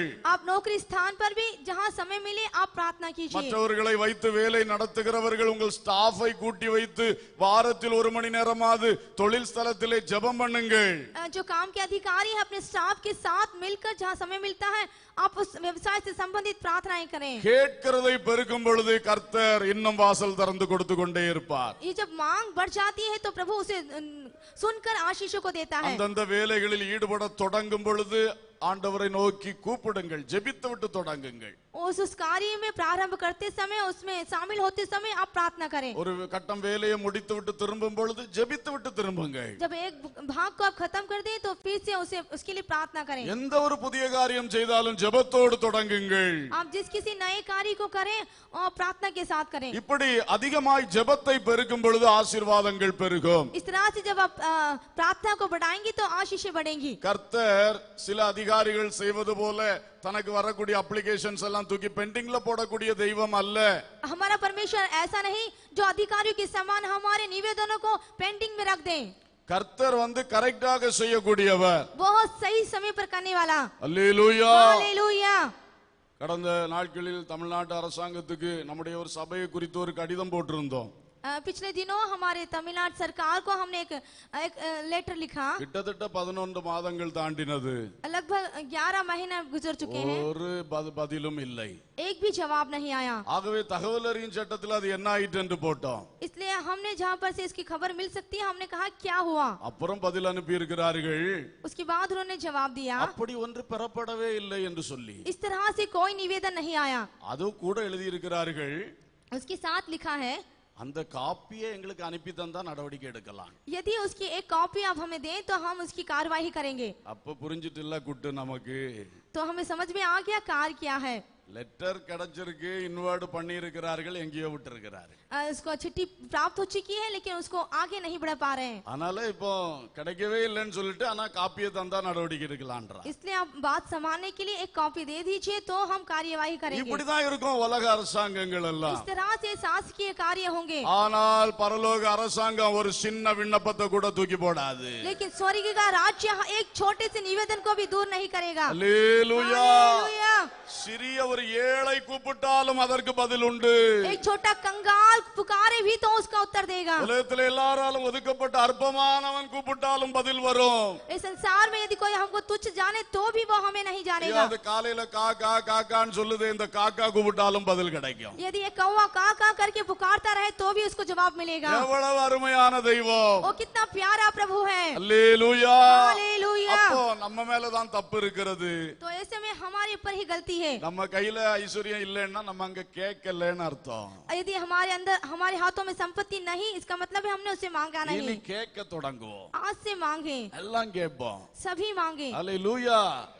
கேட்டு பாருங்கள், மாதா மாதம் பெருகி கொண்டே இருக்கும். मांग कर देखिए हर एक माह वो बढ़ जाएंगी। Praise the Lord. கேளுங்கள், मांगिए தரப்படும். आपको दिया जाएगा, கேளுங்கள் தரப்படும், தட்டுங்கள் திறக்கப்படும், தேடுங்கள் கிடைக்கும் என்றார். இயேசு தேடுங்கள் கிடைக்கும் என்றார். கேளுங்கள் தரப்படும், தட்டுங்கள் திறக்கப்படும், தேடுங்கள் கிடைக்கும் என்றார். இயேசு தேடுங்கள் கிடைக்கும் என்றார். கேளுங்கள் தரப்படும், தட்டுங்கள் திறக்கப்படும், தேடுங்கள் கிடைக்கும் என்றார். இயேசு தேடுங்கள் கிடைக்கும் என்றார். கேளுங்கள் தரப்படும், தட்டுங்கள் திறக்கப்படும், தேடுங்கள் கிடைக்கும் என்றார். இயேசு தேடுங்கள் கிடைக்கும் என்றார். இயேசு தேடுங்கள் கிடைக்கும் என்றார். அல்லேலூயா, அல்லேலூயா. என்ன அழகான வாக்குத்தத்தம். क्या ही प्यारी प्रतिज्ञा है। கேட்டு பெற்றுக் கொள்ளுங்கள். मांग कर प्राप्त कर लें। ஐந்தாவதாக पांचवी बात, obey God, கர்த்தருக்கு கீழ்ப்படியுங்கள். यहोवा की आज्ञा माने। உபாகமம் 29:9. व्यवस्था विवरण उसका 29वां अध्याय 9वां वचन। இப்பொழுதும் நீங்கள் செய்வதெல்லாம் உங்களுக்கு வாய்க்கும்படி இந்த உடன்படிக்கையின் வார்த்தைகளை கைக்கொண்டு அவைகளின்படி செய்வீர்களாக. इसलिए वाचा की बातों का पालन करो ताकि जो कुछ करो वह सफल हो। இப்பொழுது கர்த்தர் சொன்னதற்கு கீழ்ப்படிந்தால் உங்கள் காரியங்கள் வாய்க்கும் என்று சொல்லப்பட்டிருக்கிறது. आपसे यदि यहोवा की बातों को आप आज्ञा माने तो आपके कार्य सफल होंगे। செய்கிற தொழில் பொருளாதாரத்துக்கு எடுக்கிற முயற்சிகள் வாய்க்க வேண்டும் என்றால் கர்த்தருடைய வசனத்தை வாசித்து அதற்கு கீழ்ப்படிய வேண்டும். आप जो भी काम करते हैं, व्यवसाय करते हैं, यदि परमेश्वर का वचन पढ़कर उसके आधार पर करें तो वह आपके काम को सफल करेगा। யோசுவா 1:7-8 வசனங்களிலே பார்க்கிறோம். यहोशू के पहले अध्याय और 7 और वचन 8 में देखते என் हैं, தாசனாகிய மோசே உனக்கு கற்பித்த நியாயப்பிரமாணத்தின்படி எல்லாம் செய்ய கவனமா இருக்க மாத்திரம் நீ மிகவும் பலங்கொண்டு திடமனதாயிரு. व्यवस्था की पुस्तक के तेरे चित्त से कभी ना उतरने पाए, इसीलिए रात दिन उस पर ध्यान लगाए रहे। நீ போகுமிடமெல்லாம் புத்திமானாய் நடந்து கொள்ளும்படிக்கு அதை விட்டு வலது இடதுபுறம் விலகாதிருப்பாயாக. और जहाँ कर भी तुझे जाना है उससे ना तो दाहिने मुड़ना और ना बाएं। இந்த நியாயப்பிரமாண புஸ்தகம் உன் வாயை விட்டு பிரியாதிருப்பதாக. जो ये व्यवस्था की पुस्तक है वो तेरे मुंह से अलग ना हो। இதில் எழுதியிருக்கிறவைகளின் படியெல்லாம் நீ செய்ய கவனமாயிருக்கும்படி இரவும் பகலும் அதை தியானித்துக் கொண்டிருப்பாயாக.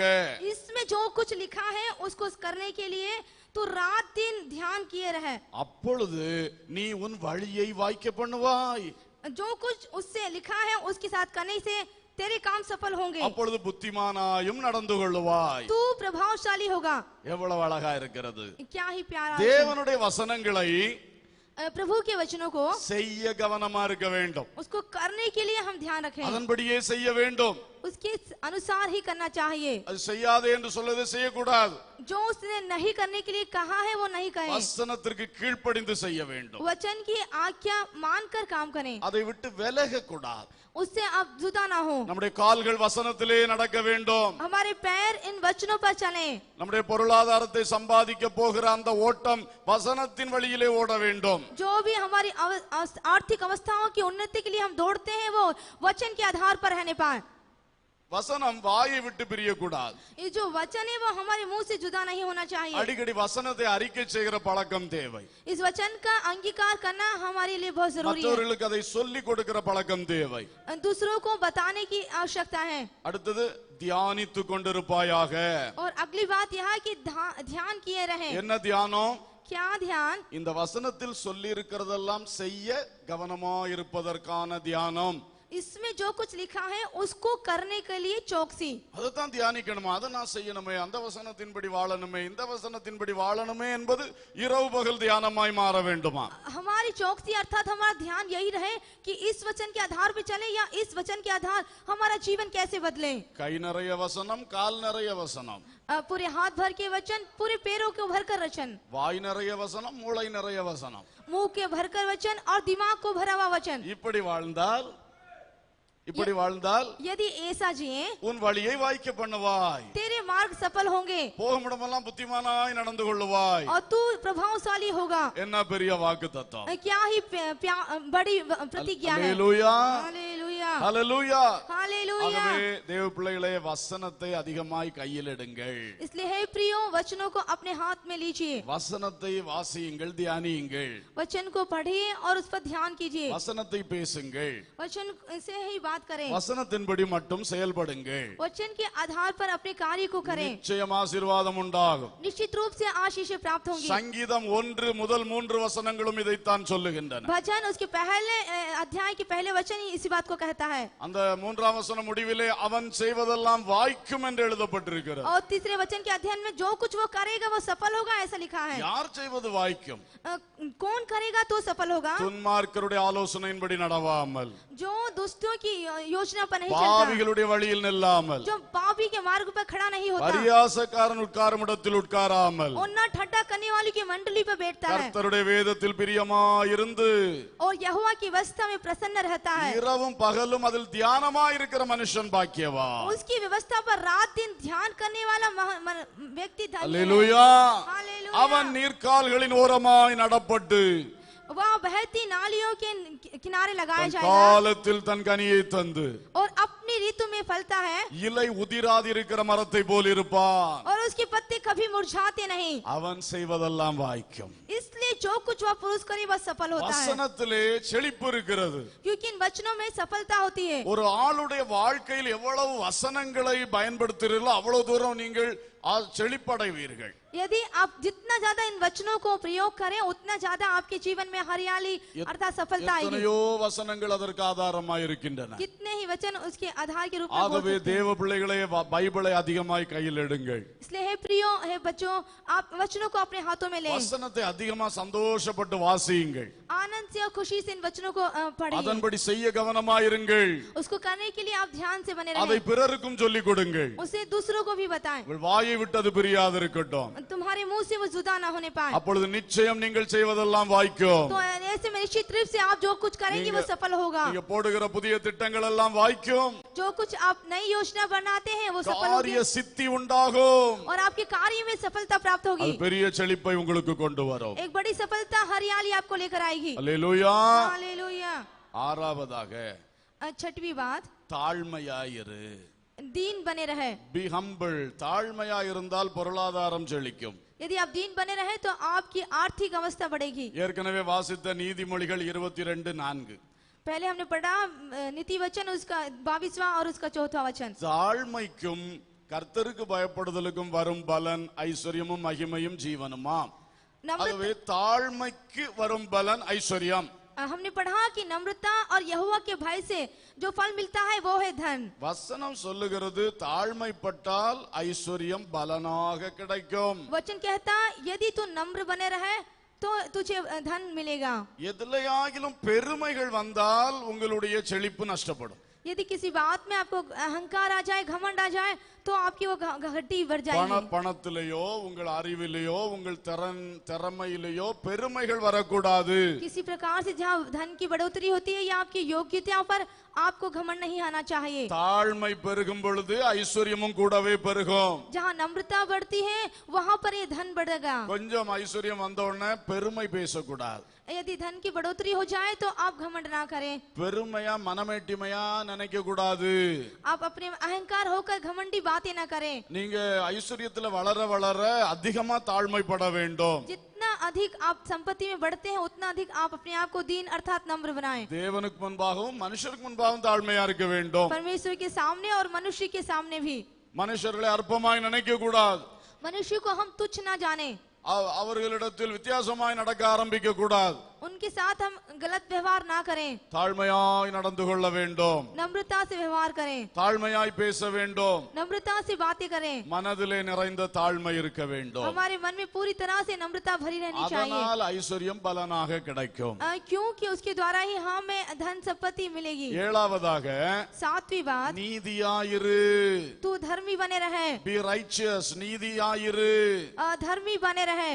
சங்கீதம் 37:25 சொல்லுகிறது, भजन उसका 37वां वचन और 27वां कहता है, நான் இளைஞனாய் இருந்தேன், முதிர் வயதுள்ளவனும் ஆனேன், ஆனாலும் நீதிமான் கைவிடப்பட்டதையும் அவன் சந்ததி அப்பத்துக்கு இறந்து திரிகிறதையும் நான் காணவில்லை.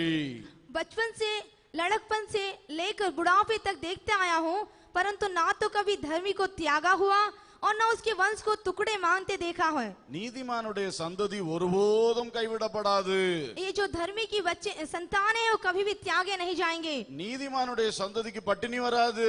ये जो धर्मी के बच्चों को कभी भूखा और प्यासा नहीं रहना पड़ेगा। அடுத்தாள்கிட்ட போய் கை நீட்ட மாட்டார்கள். वो अगले के पास जाकर हाथ फैलाने की आवश्यकता नहीं होगी, அது தேவனுடைய வாக்குத்தத்தமான ஆசீர்வாதம். क्योंकि वह परमेश्वर की प्रतिज्ञा रूपी आशीषित है। நீதிமானாக நாம் இருந்தால் நம்முடைய சந்ததிகளுக்கு ஆசீர்வாதம், यदि हम धर्मी बने रहे तो हमारे वंश को वह आशीष प्राप्त होगी நமக்கு ஆசீர்வாதம். और हमें भी। அல்லேலூயா. हालेलुया। நீதிமான்களாக இருக்க வேண்டும். हमें धर्मी बने रहना चाहिए। யாருக்கும் அநீதி செய்யக்கூடாது, किसी के साथ भी हम अधर्मी ना हो, அநியாயம் செய்யக்கூடாது. अन्याय नहीं करना चाहिए। தேவனுடைய வசனத்தின் நீதியில் நடக்க பிரயாசப்பட வேண்டும். परमेश्वर के जो वचन के आधार पर उस धर्म पर हमें चलना चाहिए। அல்லேலூயா. हालेलुया। அப்படி நீதிமானாய் இருந்தால் சந்ததி சந்ததியாய் ஆசீர்வாதம் நிலை நிற்கும். इस तरह से यदि हम धर्मी बने रहे तो हमारी पीढ़ी दर पीढ़ी वो आशीष बनी रहेगी। நீதிமொழிகள் 13:22 சொல்லுகிறது, नीति वचन 13वां अध्याय और 22वां कहता है, நல்லவன் தன் பிள்ளைகளின் பிள்ளைகளுக்கு சுதந்திரம் வைத்து போகிறான், பாவியின் ஆஸ்தியோ நீதிமானுக்காக சேர்த்து வைக்கப்படும். भला मनुष्य अपने नाती पोते के लिए संपत्ति छोड़ जाता है, पापी और संपत्ति धर्मी के लिए रखी रहती है। நல்லவன் நீதிமான் அவன் ஐஸ்வர்யம் அடைந்து கொண்டேதான் இருப்பான். ये जो भला है वह धन संपत्ति में बढ़ता रहेगा। பாவியினுடைய ஆஸ்தியை கர்த்தர் எடுத்து நீதிமானுக்கு கொடுப்பார். जो पापियों की संपत्ति है उससे लेकर वो धर्मियों को देगा। இதுதான் நீதிமானாய் இருப்பதனால் வருகிற ஆசீர்வாதம். यही है धर्मी बने रहने की आशीष है। அல்லேலூயா. हालेलुया। நீதிமான் அழித்துக் கொண்டிருக்க மாட்டான், நஷ்டப்படுத்திக் கொண்டிருக்க மாட்டான். जो धर्मी है नाश ना होगा और ना नाश करते रहेगा। நீதிமான் வளர்ந்து கொண்டே இருப்பான். ये जो धर्मी है वो बढ़ता रहेगा। பாவியோ நஷ்டப்படுத்தி கொண்டே இருப்பான், ये पापियों की नुकसान होगा, இழந்து கொண்டே இருப்பான். वो खोता ही रहेगा। அந்த பாவியினுடையவைகள் எல்லாம் நீதிமானுடைய கணக்கில் நீதிமானுடைய இதுல நீதிமானுக்கு கொடுக்கப்படும். इसलिए जो पापियों की संपत्ति है वो धर्मियों के लिए रखी जाएगी। அல்லேலூயா. हालेलुया। இப்ப நாம் நீதிமானா இருக்கிறோமா? तो क्या हम धर्मी हैं? நீதிமானாய் நடந்து கொள்வோமாக. तो धर्मी के रूप में हमें चलना चाहिए। சில துணிகரமாய் தப்பு செய்கிறார்கள். बहुत से लोग ढिठाई से पाप करते हैं, வார்த்தையினால் பிறரை ரொம்ப கஷ்டப்படுத்துகிறார்கள். अपनी बातों के द्वारा दूसरों को दुख पहुंचाते हैं, பலத்தினாலே கஷ்டப்படுத்துகிறார்கள். अपने सामर्थ के द्वारा दुख पहुंचाते हैं தெரிஞ்சு வச்சுட்டு தப்பு பண்றாங்க. और जानकर भी गलती करते हैं டாக்குமெண்ட்கள தப்பு நடத்துறார்கள். और अपने जो डॉक्यूमेंट से उसमें गलती करते हैं, எல்லைகளிலே தப்பு பண்ணுகிறார்கள். अपनी सीमा है जो हदें उसमें भी गलत करते हैं, பலவித காரியங்கள் செய்கிறார்கள். बहुत से बुरे कार्य करते हैं। நீ நீதிமான் அல்ல, वो धर्मी नहीं, நீ நீதிமானாய் மாற வேண்டும். तुझे धर्मी बदलना होगा। இப்படிப்பட்ட எந்த தவறுகளுக்கு போக கூடாது. किसी भी गलत कार्य के लिए तुझे नहीं जाना है। அதனால ஒரு ஆசீர்வாதத்தை பெறலாம் என்று தேவ பிள்ளைகள் நினைக்க கூடாது. उसके द्वारा तुम्हें कुछ आशीष मिले ऐसा आप ना सोचें। கஷ்டப்பட்டாலும் பரவாயில்லை, நீதியா இருக்க வேண்டும். यदि दुख उठाना पड़े तो इसकी बात नहीं, लेकिन धर्मी बने रहना அந்த होगा, நீதிமானுக்கு கர்த்தர் ஆஸ்தியை பெருக பண்ணுவார். क्योंकि धर्मियों की संपत्ति को प्रभु बढ़ाता है। அல்லேலூயா. हालेलुया। உங்களுடைய இந்த தந்திரமான காரியங்களால் நீங்கள் ஆசீர்வதிக்கப்பட முடியாது. अपने चालबाजी के कार्यों से आप आशीषित नहीं हो सकते। தந்திரங்கள் பயங்கர அழிவுக்குள் தான் கொண்டு போய் சேர்க்கும். आपकी चालबाजी बहुत से नुकसान को आपको पहुंचा देगी। தந்திரங்களை யோசிக்கிற நேரத்துல எப்படி நீதியா இருக்கலாம்னு யோசித்தா நிச்சயம் ஆசீர்வாதம் வரும். यदि आप चालबाजी की सोचें, उससे पहले आप धर्मी में कैसे चले सोचे तो आपको आशीष मिलेगी। நீதிமான் அவனுக்கு ஆசீர்வாதம் உண்டு. धर्मी उसको आशीष प्राप्त होगी। 8வது 8वीं बात, ஆத்துமாவை வாழவை. तो आत्मा को जीवित रख। prosper your soul. உன் ஆத்துமாவை வாழவை, அப்பொழுது ஐஸ்வர்யம் பெருகும். तो अपने आप को आत्मा को जीवित रखे, उससे तुझे धन प्राप्त होगा। 3 யோவான் 2ஆம் வசனம். 3 यूहन्ना 2 वचन, பிரியமானவனே, உன் ஆத்துமா வாழ்கிறது போல நீ எல்லாவற்றிலும் வாழ்ந்து சுகமாயிருக்கும்படி வேண்டுகிறேன். हे प्रियो, मेरी यह प्रार्थना है कि जैसे तू आत्मिक उन्नति कर रहा है वैसे तू सब बातों में उन्नति करे। ஆத்மா வாழ்கிறது என்றால் என்ன? ये जो आत्मा उन्नति करे ये इसका मतलब क्या? ஆவிக்குரிய ஜீவியத்தில் வளருகிறது. आत्मिक बातों में बढ़ने की। ஆவிக்குரிய ஜீவியத்தில் வளருங்கள். आत्मिक बातों में बढ़िए அப்பொழுது எல்லாவற்றிலும் வாழ்ந்து சுகமாயிருப்பீர்கள். तो सभी बातों में उन्नति करके आप भले चंगे रहेंगे। You may succeed and prosper and be in good health. நீ வெற்றி பெறுவாய், செழிப்பாவாய், நல்ல ஆரோக்கியத்துடன் வாழ்வாய். तू उन्नति करेगा और बढ़ोतरी करेगा और भला चंगा रहेगा। அதான் எல்லாவற்றிலும் வாழ்ந்து சுகமாயிருத்தல். सभी बातों में उन्नति करेगा।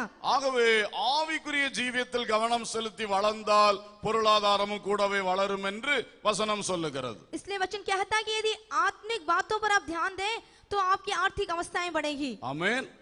ஆவிக்குரிய ஜீவியத்தில் வசனத்திலும் அபிஷேகத்திலும் வளர வேண்டும். आत्मिक जीवन में वचन में आप बढ़िए। அந்த வசனமும் அபிஷேகமும் சேர்ந்து வரும் பொழுது உங்களுக்கு உலக பிரகாரமான காரியத்திலும் பெரிய வெற்றிகள் तो உண்டாகும். वचन आशीष बढ़ेगी तो संसारिक सारी बातें आपको प्राप्त होंगी।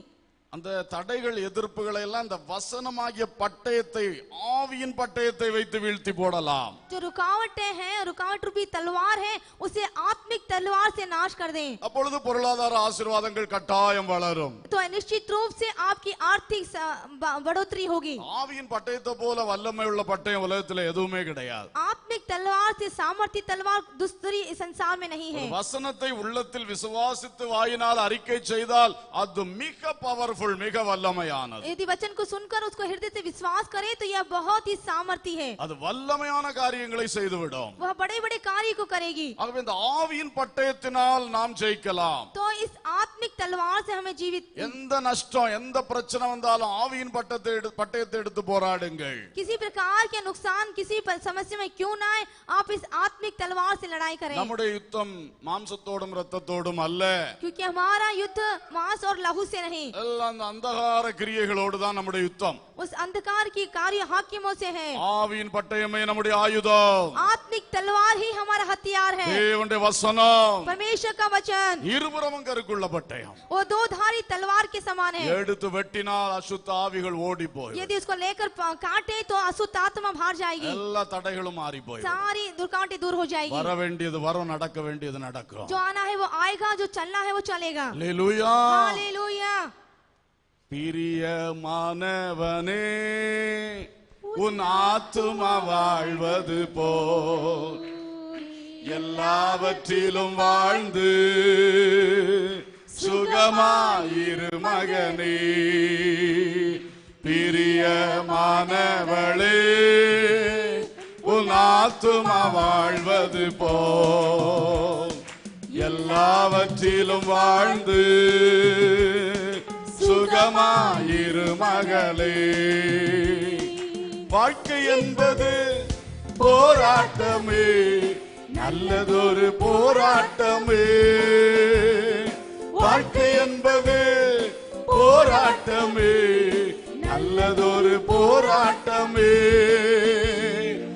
ஆவி தரும் பட்டயத்தை, ஆவி தரும் பட்டயத்தை எடுத்து போராடி வெற்றி பெறு, எடுத்து போராடி வெற்றி பெறு.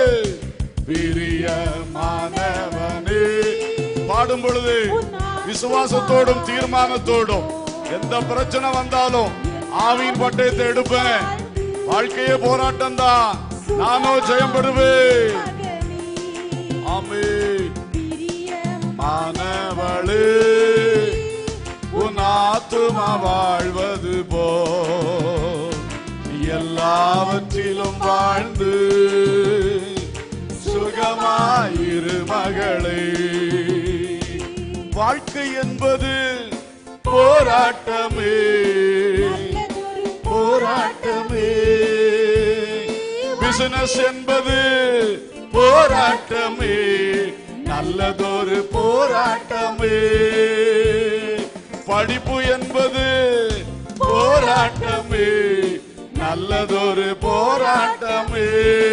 ஐயா, கிருஷி என்பது போராட்டமே, நல்லதொரு போராட்டமே. பிரதர், ஊழியம் என்பது போராட்டமே, நல்லதொரு போராட்டமே. ஆவி தரும் பட்டயத்தை சொல்லுங்க எல்லாரும். ஆமென். எடுத்து போராடி வெற்றி பெறு, எடுத்து போராடி வெற்றி பெறு, பிரியமானவனே. உன் ஆத்துமா வாழ்வது போல் நிச்சயமாய் ஆவிக்குரிய ஜீவியத்திலே, ஜபத்திலே, அபிஷேகத்திலே, வசனத்தை பயன்படுத்துவதிலே வளரும் பொழுது எல்லா போராட்டங்கள் மாறும். நீ வாழ்ந்து சுகமாயிருப்பாய். ஹல்லேலூயா. எல்லாவற்றிலும் வாழ்ந்து சுகமாயிரு மகனே. ஹல்லேலூயா. சுகமாயிருப்பீங்களா? क्या आप भले चंगे रहेंगे? வாழ்ந்து சுகமாயிருப்பீர்களா? आप जीवन जीकर भले चंगे रहेंगे? உங்க கையில தான் இருக்கே ஆவியின் பட்டயம். आपके हाथों में ही आत्मिक तलवार, எடுத்து வீசுங்க. उसे लेकर काटिए. ஹல்லேலூயா. हालेलुया. ஸ்தோத்திரம். ஒன்பதாவதாக, 9वीं बात, காணிக்கைகளில் உண்மையாயிருங்கள். आप जो दान देते हैं आप उसमें ईमानदार बने रहें. Be sincere in offerings. जो भी दान देते हैं उसमें आप ईमानदार बने रहें. மல்கியா 3:10 சொல்லுகிறது, मलाकी उसका 3 और 10वां वचन कहता है, என் ஆலயத்தில் ஆகாரம் உண்டாயிருக்கும்படி தசம பாகங்களை எல்லாம் பண்டசாலையிலே கொண்டு வாருங்கள். அப்பொழுது நான் வானத்தின் பலகணிகளை திறந்து இடங்கொள்ளாமற் போக மட்டும் உங்கள் மேல் ஆசீர்வாதத்தை வருஷிக்க மாட்டேனோவென்று அதனால் என்னை சோதித்து பாருங்கள் என்று சேனைகளின் கர்த்தர் சொல்லுகிறார். सारे दशमांश भंडार में ले आओ कि मेरे भवन के भोजन वस्तु रहे। और सेनाओं का यहोवा यह कहता है कि ऐसा करके मुझे परखो कि मैं आकाश के झरोखों को तुम्हारे लिए खोलकर तुम्हारे ऊपर अपरंपार आशीषों की बारिश करता हूँ कि नहीं। 11ஆம் வசனம் சொல்லுகிறது, 11वां वचन कहता है, பூமியின் கனியை பட்சித்து போடுகிறவைகளை உங்கள் நிமித்தம் கண்டிப்பேன்.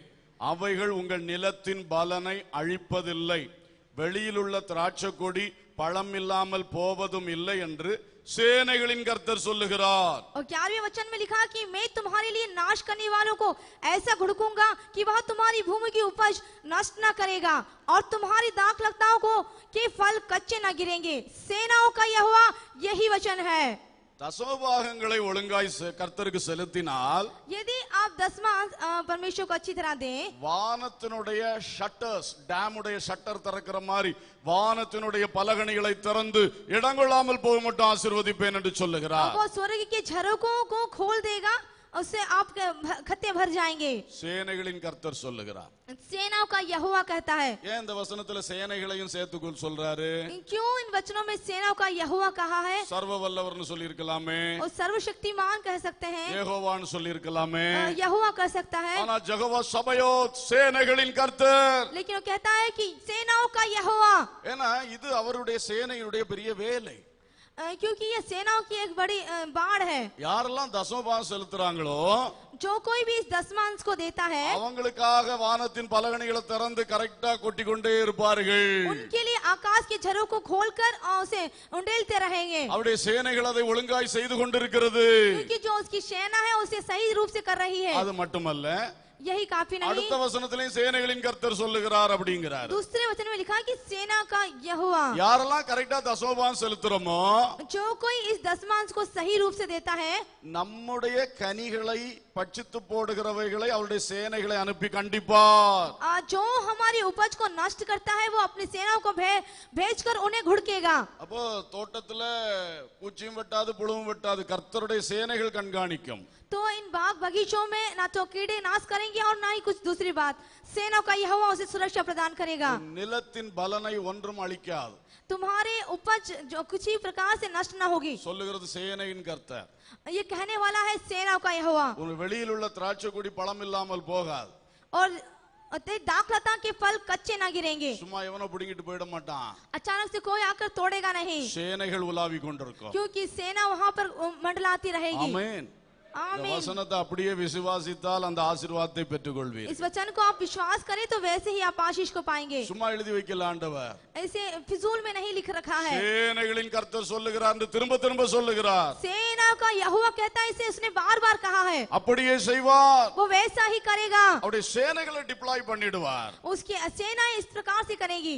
நாம கட்டி காத்து என்னெல்லாமோ செய்து கடைசில பூச்சி அழிச்சிட்டு போ, திருடன் கொண்டு போறான், எவ்வளவு நஷ்டங்கள் கஷ்டங்கள்। हम कितना भी संभाले लेकिन अंत में उन कीड़े खाकर खराब हो जाते हैं, कितना हमें नुकसान होता है। ஆனால் தசோபாகத்தில் உண்மையாக இருந்தால், लेकिन आप 10वें भाग में 10वां अंश में ईमानदार रहे, சேனைகளின் கர்த்தர் அதை பொறுப்பெடுப்பார்। उसकी जिम्मेदारी सेना का यहोवा लेगा। அல்லேலூயா। हालेलुया। மத்தேயு 23:23 இயேசு சொன்னார், मत्ती 23 और 23 वचन में प्रभु ने कहा, தசமபாகம் செலுத்துவதை விட்டு விடாதிருப்பீர்களாக। और 10वां भाग देना आप ना छोड़ें। பழைய ஏற்பாடோ அதை விட்டு விடாதிருப்பீர்களாக। पुराने नियम की है, आप उसे ना छोड़ें। அதே இயேசு கிறிஸ்து சொன்னார் वैसे यीशु ने कहा மத்தேயு 5:20 मत्ती 5 और उसके 20 में, பரிசேயர் சதுசேயர் என்பவருடைய நீதியிலும் உங்கள் நீதி அதிகமாயிராவிட்டால் பரலோக ராஜ்யத்தில் பிரவேசிக்க மாட்டீர்கள்। यदि तुम सदूसी और फरीसी की उसकी धार्मिकता से बढ़कर ना हो तो तुम्हारे स्वर्गीय राज्य में प्रवेश नहीं करोगे। இந்த பரிசேயர்களுடைய நீதிகளில் ஒரு முக்கியமான நீதி தசமபாகம் செலுத்துவது। ये जो शास्त्री और फरीसियों की धार्मिकता है उससे मुख्य है दशमांश देना। லூக்கா 18ஆம் அதிகாரத்திலே அந்த பரிசேயனும் ஆயக்காரனும் ஜெபித்த ஜெபத்திலே அது இருக்கிறது। लूका 18वें अध्याय में उस चुंगी लेने वाला और उस फरीसी की प्रार्थना को हम देखते हैं। 12ஆம் வசனத்திலே அவன் சொல்லுகிறான், நான் வாரத்தில் 2 தடவை உபவாசிக்கிறேன், என் சம்பாத்தியத்தெல்லாம் தசமபாகம் செலுத்துகிறேன்। 18वें अध्याय के 12वें वचन में लिखा है कि मैं अपने सप्ताह में उपवास रखता हूँ और कमाई का दशमांश देता हूँ। அதுவே தசமபாகம் என்பது கர்த்தர் நமக்கு வைத்திருக்கிற உபதேசம் தான்। तो ये जो दशमांश है यह भी परमेश्वर ने हमें दिए हुए एक उपदेश। தசமபாகம் என்பது ஒரு அடிப்படை। जो दशमांश है वो एक आधारभूत, புதிய ஏற்பாட்டு விசுவாசி அதிலும் அதிகமாய் கொடுக்க வேண்டும்। क्योंकि जो पुराने नियम के विश्वासी हैं उन्हें अधिकता से देना चाहिए। ஏன்னா அந்த பரிசேயனுடைய நீதி தசமபாகம், क्योंकि जो फरीसियों की धार्मिकता है वो 10वां भाग। உங்கள் நீதி அதிகமா இருக்க வேண்டும்। तुम्हारी जो धार्मिकता है उससे बढ़कर होनी चाहिए। அப்ப வெறும் தசமபாகத்தை கணக்கு பார்த்து கொடுத்தேன்னு சொல்லி நியாயப்பிரமாண கிறிஸ்தவனா நிக்க கூடாது। तो ऐसा करके आप दशमांश सही करूंगा उस आधार पर, आप उस व्यवस्था के आधार पर नहीं। கர்த்தர் மேல் உள்ள அன்பினால் தாராளமாய் கர்த்தருக்கு கொடுக்க வேண்டும்। आप परमेश्वर पर प्रेम रखकर पूरे खुले रूप से दीजिए। அல்லேலூயா। हालेलुया। அடுத்ததாக நீதிமொழிகள் 3ஆம் அதிகாரம் 9-10 வசனங்கள்। नीति वचन 3रा अध्याय 9 और 10।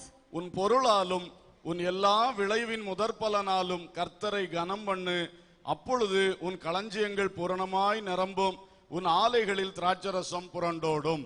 अपनी संपत्ति के द्वारा और अपनी भूमि की सारी पहली उपज देकर यहोवा की प्रतिष्ठा कर, इस प्रकार तेरे खत्ते भरे पूरे रहेंगे और तेरे रसकुंडों से नया दाख मधु उमड़ता रहेगा। முதற்பலன்களை கர்த்தருக்கு கொடுக்க வேண்டும்। पहला भाग, पहली उपज हमें यहोवा को देनी चाहिए। பொருட்களை கர்த்தருக்கு கொடுக்க வேண்டும்।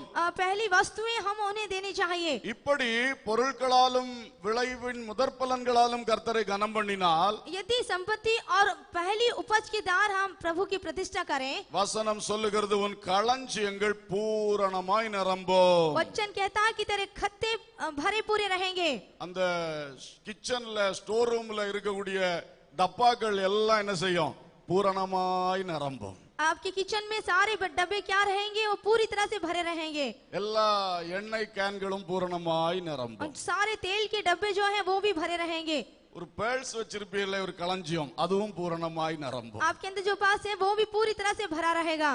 பேங்க்ல ஒரு அக்கவுண்ட் வச்சிருப்பீங்களே ஒரு களஞ்சியம், அதுவும் பூரணமாய் நிரம்பும்। आपका जो बैंक में खाता है वो भी पूरी तरह से रहेगा। அந்த காலத்துல களஞ்சியம்னு சொல்லி வச்சிருக்கு, उन दिनों वो खत्ते में लिखा है, இந்த காலத்துல அது விதவிதமா இருக்கிறது। इन दिनों में वो कई प्रकार की है। ஆனால் நாம் நம்முடைய பொருளாலும் நம்முடைய விளைவின் முதற்பலனாலும் கர்த்தரை கனம் பண்ணினால், यदि हम अपने संपत्ति के द्वारा या भूमि की उपज के द्वारा प्रभु की प्रतिष्ठा करें, களஞ்சியங்கள் எல்லாம் நிரம்பி ஓடும்। हमारे खत्ते भरे पूरे रहेंगे। அல்லேலூயா। हालेलुया। இன்னைக்கு நம்ம நினைக்கிறோம், हम सोचते हैं எப்படி காணிக்க கொடுப்பது, किस तरह से दान दिया जाने जाए, எனக்கே இல்லையே। ओ मेरे पास ही नहीं। கர்த்தர் பார்த்துக்கிட்டே இருப்பாரு, यह यहोवा देख रहा है, அவருக்கு அது ஒரு கஷ்டமா இருக்கும்। उसे देखकर दुख होता है। என்ன ஒரு நம்ம என்ன சொல்லுவோம், அது பேர் ஞாபகத்துக்கு வர மாட்டேங்குது, சொல்லுவோம் கஞ்சூஸ், ஒரு கஞ்சூஸா கிடக்கிறானே वो एक कंजूस है, ऐसा बोला जाता है। அப்படி ஆண்டவர் வேதனையோட பார்த்துக்கிட்டு இருப்பார். इस तरह से प्रभु बहुत दुख के साथ देखेगा। நான் இவ்வளவு கொடுக்கறேன், எனக்கு கொடுக்கறதுல போய் பிடுங்கி பிடுங்கி பார்த்துக்கிட்டு இருக்கறானே, ये मुझे जो देना है इसे वो पकड़ रहा है। இது ஒரு சரியில்லாத தன்மை. ये एक अच्छी आदत नहीं। கர்த்தருக்கு தாராளமாய் கொடுக்க வேண்டும். यहोवा को पूरी तरह से दे। அல்லேலூயா. हालेलुया। எல்லாம் முதற் பலன்கள் எல்லாம் கரெக்டா கர்த்தருக்கு கொடுத்து விட வேண்டும். जो पहली उपज है, पहला फल है, वो प्रभु को सही रूप से दें। எல்லாம் பார்த்து எவ்வளவு அதுல நேர்த்தியா இருக்குமோ அவ்வளவு ஆசீர்வாதம் உண்டு. आप जितनी ज्यादा इसमें आप ईमानदार बने रहेंगे उतनी ज्यादा आपको आशीषें मिलेगी। பழைய காலத்துல பிடியரிசி காணிக்க வச்சிருப்பார்கள். पुराने नियम में एक मुट्ठी का जो अन्न रहता था उसे आशीष दी जाती थी। பானையில அரிசி போடும் பொழுது ஒரு கை அரிசி எடுத்து அப்படியே தனியா பையில போட்டு வச்சிருவார்கள். जब एक थैली में एक मुट्ठी अन्न को रखा जाता था। இது மாதிரி எல்லாம் செய்ததனால தான் இன்றைக்கு ஆசீர்வாதங்கள் அந்த சந்ததிகளில் வந்திருக்கிறது. ऐसा करने पर आज वो आशीषें उनकी पीढ़ियों में आ गई है। ஆனா அந்த சந்ததிகள் இந்த வழிமுறைகளை விட்டு விட்டார்களே। लेकिन इन पीढ़ियों ने उस विधि को छोड़ दिया है। நாம் அந்த வழிமுறைகளை பின்பற்ற வேண்டும். हमें उन विधियों का पीछे करना चाहिए। சின்ன காரியமா இருக்கலாம், छोटी से कार्य क्यों ना அதுல हो, உண்மையா இருந்து கர்த்தரை கனம் பண்ணினால் लेकिन आप उसमें सच्चाई से रहकर प्रभु का आदर करें, கர்த்தரும் நம்மை கனம் பண்ணுவார். प्रभु भी हमें आदर देगा। அல்லேலூயா. हालेलुया। கடைசியாக பத்தாவது தான தர்மங்களில் தாராளமாயிரு. जो 10वां है तो दान धर्म में बना रहे। Be generous in alms, charity. இதுல நல்ல ஜெனரஸா தாராளமா இருக்கணும். दान जो करें आप खुले रूप से करें। லூக்கா 6:38 சொல்லுகிறது, लूका 6 अध्याय उसका 38वां वचन, கொடுங்கள் அப்பொழுது உங்களுக்கு கொடுக்கப்படும், आप दो तो तुम्हें दिया जाएगा, அமுக்கி குலுக்கி சரிந்து விழும்படி நன்றாய் அளந்து உங்கள் மடியிலே போடுவார்கள். लोग पूरा नाप दबाकर और हिला हिलाकर और उभरता हुआ तुम्हारी गोद में डालेंगे। நீங்கள் எந்த அளவினால் அளக்கிறீர்களோ அந்த அளவினால் உங்களுக்கும் அளக்கப்படும் என்றார். क्योंकि जिस नाप से तुम नापते हो उसी से तुम्हारे लिए भी नापा जाएगा। ஏழைகளுக்கு தாராளமாக கொடுக்க வேண்டும். तो गरीबों को, कंगालों को आप बहुत उभरता हुआ दें। ஏழைகளுக்கு முகத்தை திருப்பி கொண்டு போய்விடக் கூடாது. आप जब दीन दरिद्र को देखें तो उनसे अपना मुंह ना छुपाएं। ஏழைகளுக்கு கொடுக்கிறது நமக்குள்ள இருந்து தானாய் வருகிற ஒரு கிரியையாய் மாற வேண்டும். इन गरीबों को देने के लिए हमारे अंदर उभर के आने पाए। ஒருவருக்கு இல்லை என்று கண்டால் உடனே நம்ம பாக்கெட்ல நம்ம கை போயிடும். यदि एक व्यक्ति के पास नहीं है तो हमारी जेब में हमारा हाथ चला जाना चाहिए। அப்புறம் அந்த ஆளை பற்றி ஆராய்ச்சி பண்ண போக கூடாது. तो उस समय उस व्यक्ति की खोज क्या है और नहीं करना चाहिए। நான் கொடுக்கறத கொண்டு இவன் குடிப்பானா, பீடி குடிப்பானா, அதெல்லாம் நமக்கு யோசிக்க வேண்டிய அவசியம் இல்லை. हमें यह नहीं सोचना चाहिए कि जो मैं दे रहा हूँ ये क्या बीड़ी पीगा या दूसरा कार्य, ऐसा नहीं सोचना है। அவர் இல்லை பாவம் போல வருகிறார், அவருக்கு உள்ளதை நாம் கொடுப்போம். वो बेचारा रूप से आता है, नहीं है ऐसी स्थिति में आता है, उसको सोच कर दें। அவர் அதை என்ன செய்தாலும் கர்த்தர் நம்மை ஆசீர்வதிப்பார். वो उसको लेकर क्या करता है उसके द्वारा प्रभु हमें आशीष देगा। அல்லேலூயா. यह हो, அது உண்மை. ஆகவே நாம ஆராய்ச்சி பண்ணி பார்க்காம இல்லாதவர்களுக்கு கொடுக்க வேண்டும். इसलिए हमें ना खोजते हुए लेकिन जो जिसके पास नहीं है उसे देना चाहिए। இந்த ஆளு நல்லா குறியெல்லாம் போட்டுட்டு ஒரு மாதிரி சடையெல்லாம் வளர்த்துட்டு வரா, இந்த ஆளுக்கு எது கொடுக்கணும் அப்படி நம்ம நினைப்போம். एक व्यक्ति के जो बाल बड़े हुए हैं या साधु के सामान दिख रहा है उसको क्यों देखें। அவன் ஒரு சாமி படத்தையும் கொண்டு வந்தான்னா கொடுக்காதீங்க.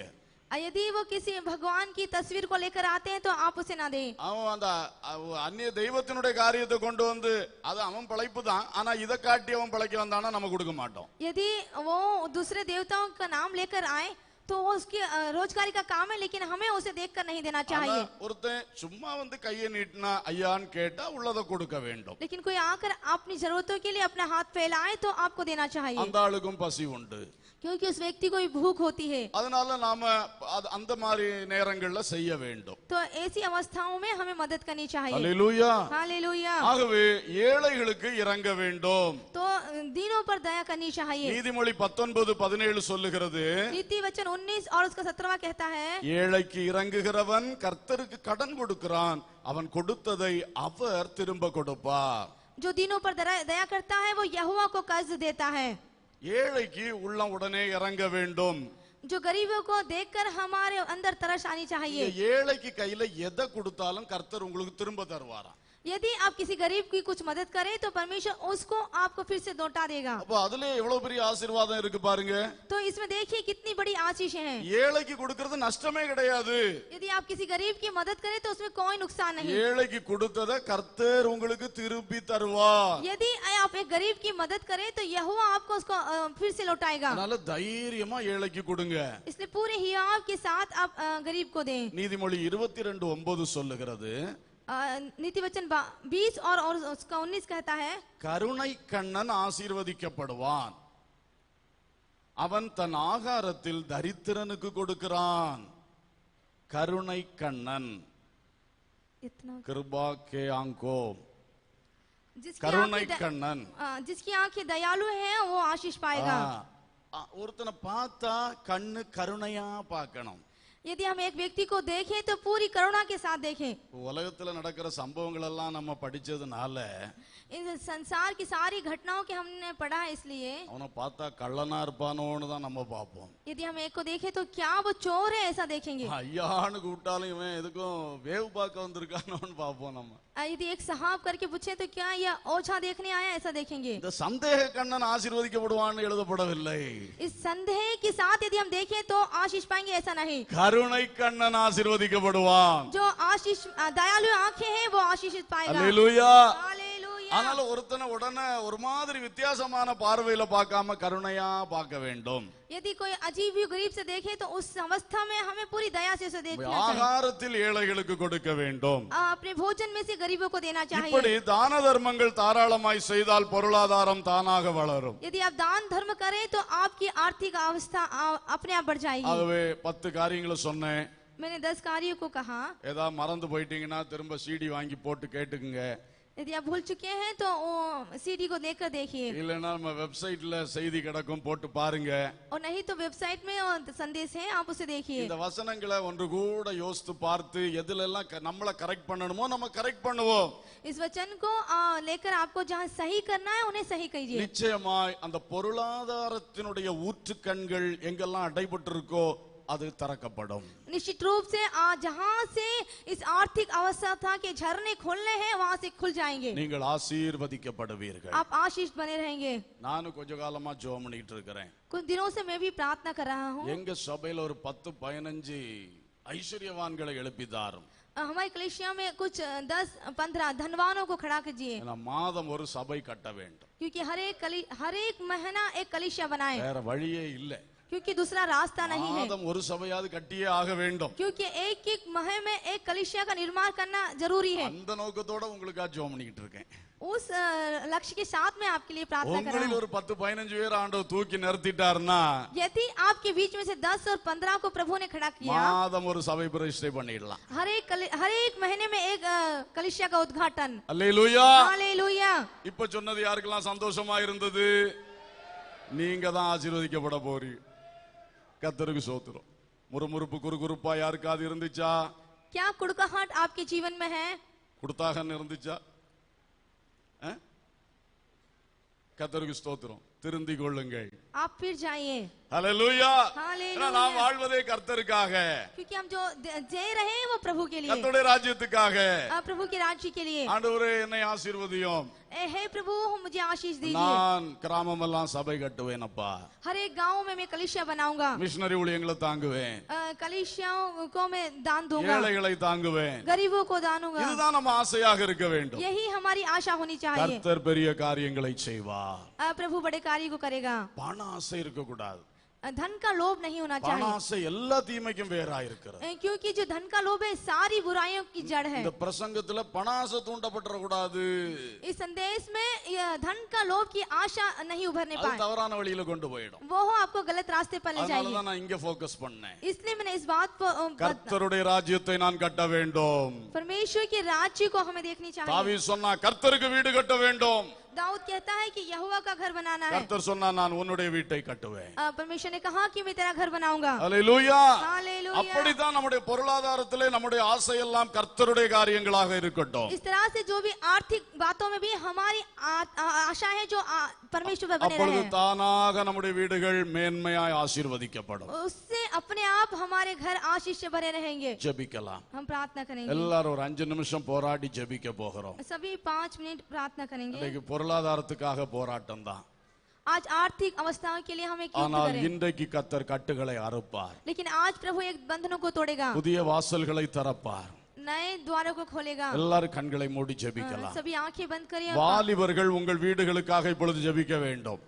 जवान अपने घरों के लिए प्रार्थना करें. சின்ன பிள்ளைகள் உங்கள் குடும்பங்கள் வீடுகளுக்காக ஜோமன வேண்டும். छोटे बच्चे अपने घरों और अपने परिवार के लिए प्रार्थना करें. ஆண்டவரே எங்களுக்கு தேவையான பணங்கள் பொருட்களை தாரும். हे प्रभु, जो भी हमें जरूरत है धन और आवश्यकताएं எல்லாரும் दीजिए. ஒரே கூப்பிடுதலாய் கூப்பிடுவோம். सभी पुकारें, கர்த்தர் தருவார்.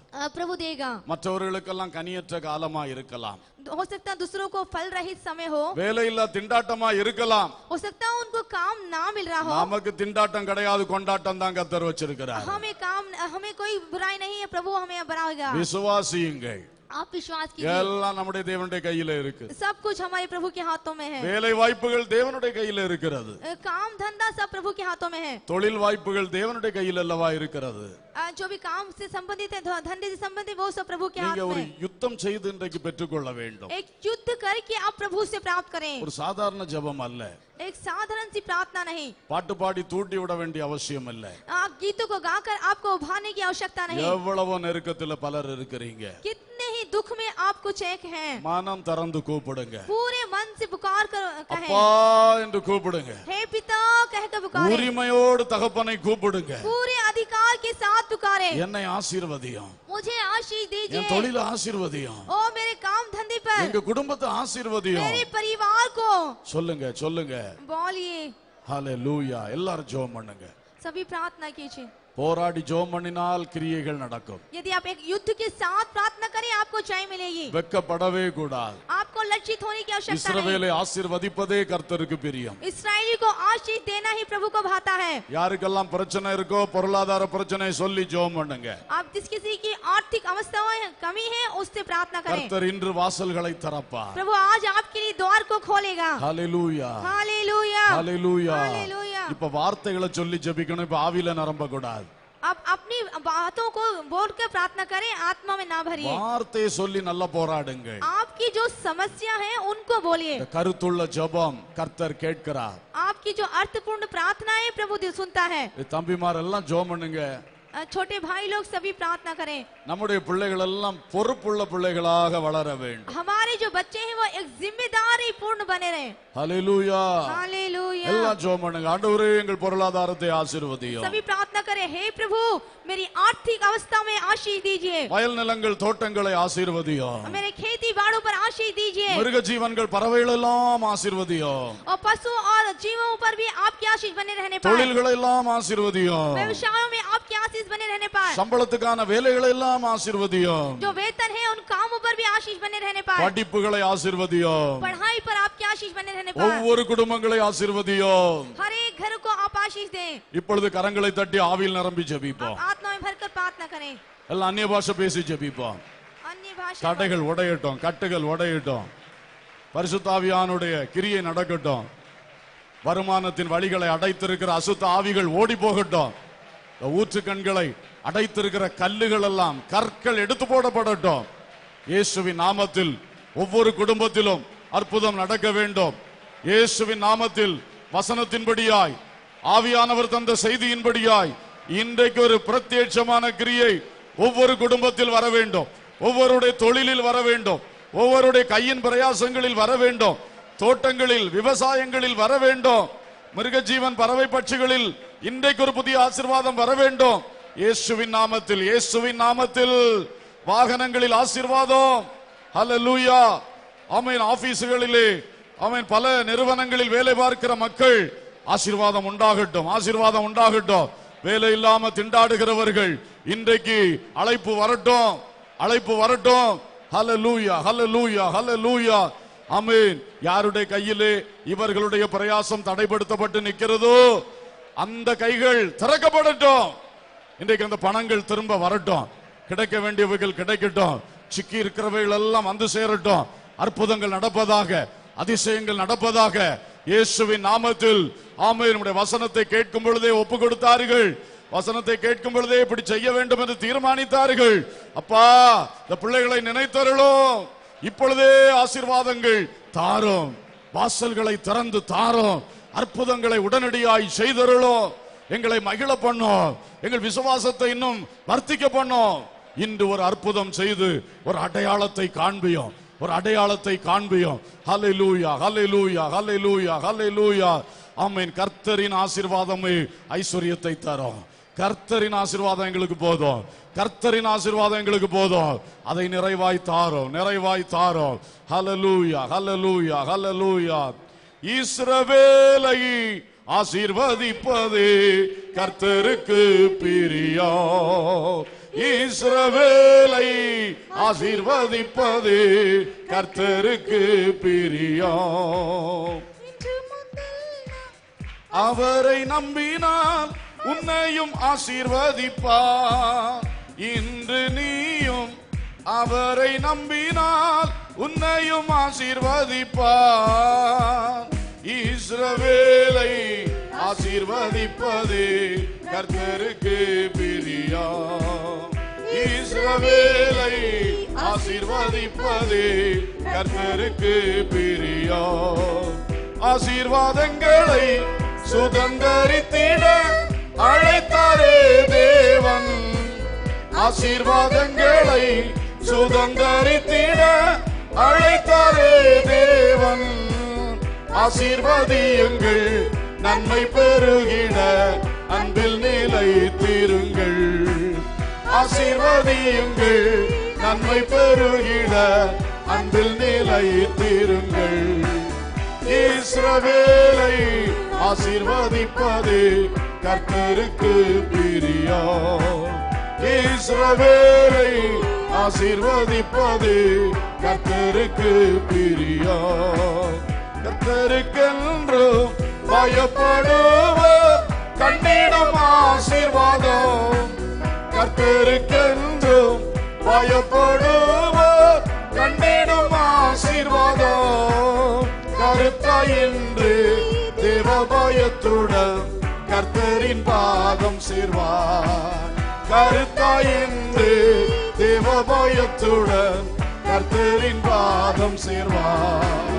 இஸ்ரவேலை ஆசீர்வதிப்பது கர்த்தருக்கு பிரியம். இஸ்ரவேலை ஆசீர்வதிப்பது கர்த்தருக்கு பிரியம். இன்று முதல் நான் ஆசீர்வதிப்பேன் என்றவர் தேடுகிறார். இன்று முதல் நான் ஆசீர்வதிப்பேன் என்றவர் தேடுகிறார். வந்திடு கர்த்தரின் பாதம், பெற்றிடு ஆசீர்வாதம்.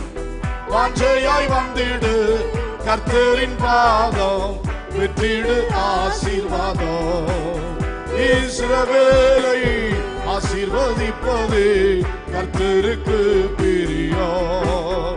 இஸ்ரவேலை ஆசீர்வதிப்பது கர்த்தருக்கு பிரியம். இஸ்ரவேலை ஆசீர்வதிப்பது கர்த்தருக்கு பிரியம். கரங்களை தட்டி கர்த்தருக்கு ஸ்தோத்திரம் செலுத்துவோம். எங்கள் நல்ல பிதாவே, ஜீவனுள்ள தகப்பனே, நன்றியோடு துதிக்கிறோம். நீங்க தந்த வார்த்தைகளுக்காய் ஸ்தோத்திரம். எங்கள் பொருளாதாரங்களை கட்டி எழுப்ப போகிறதற்காய் ஸ்தோத்திரம். தடைகள் எல்லாம் மாற்றி புதிய ஆசீர்வாதங்களை தரப்போகிறதற்காய் ஸ்தோத்திரம். இன்று முதல் நான் உன்னை ஆசீர்வதிப்பேன் என்று சொன்ன தேவன், பட்சித்த வருஷங்களின் விளைவை உங்களுக்கு திரும்ப அளிப்பேன் என்று சொன்ன தேவன், நீ போகையிலும் ஆசீர்வதிக்கப்பட்டிருப்பாய், வருகையிலும் ஆசீர்வதிக்கப்பட்டிருப்பாய் என்று சொன்னவர், ஒரு களஞ்சியங்கள் பூரணமாய் நிரம்பும் என்று சொன்னவர், எல்லாவித ஆசீர்வாதங்களால், விசேஷமாய் பொருளாதார நன்மைகளால் ஒவ்வொரு விசுவாச குடும்பங்களை நிரப்பும் என்று ஜெபிக்கிறோம். நிரம்பி வழிய செய்யும் என்று ஜெபிக்கிறோம்.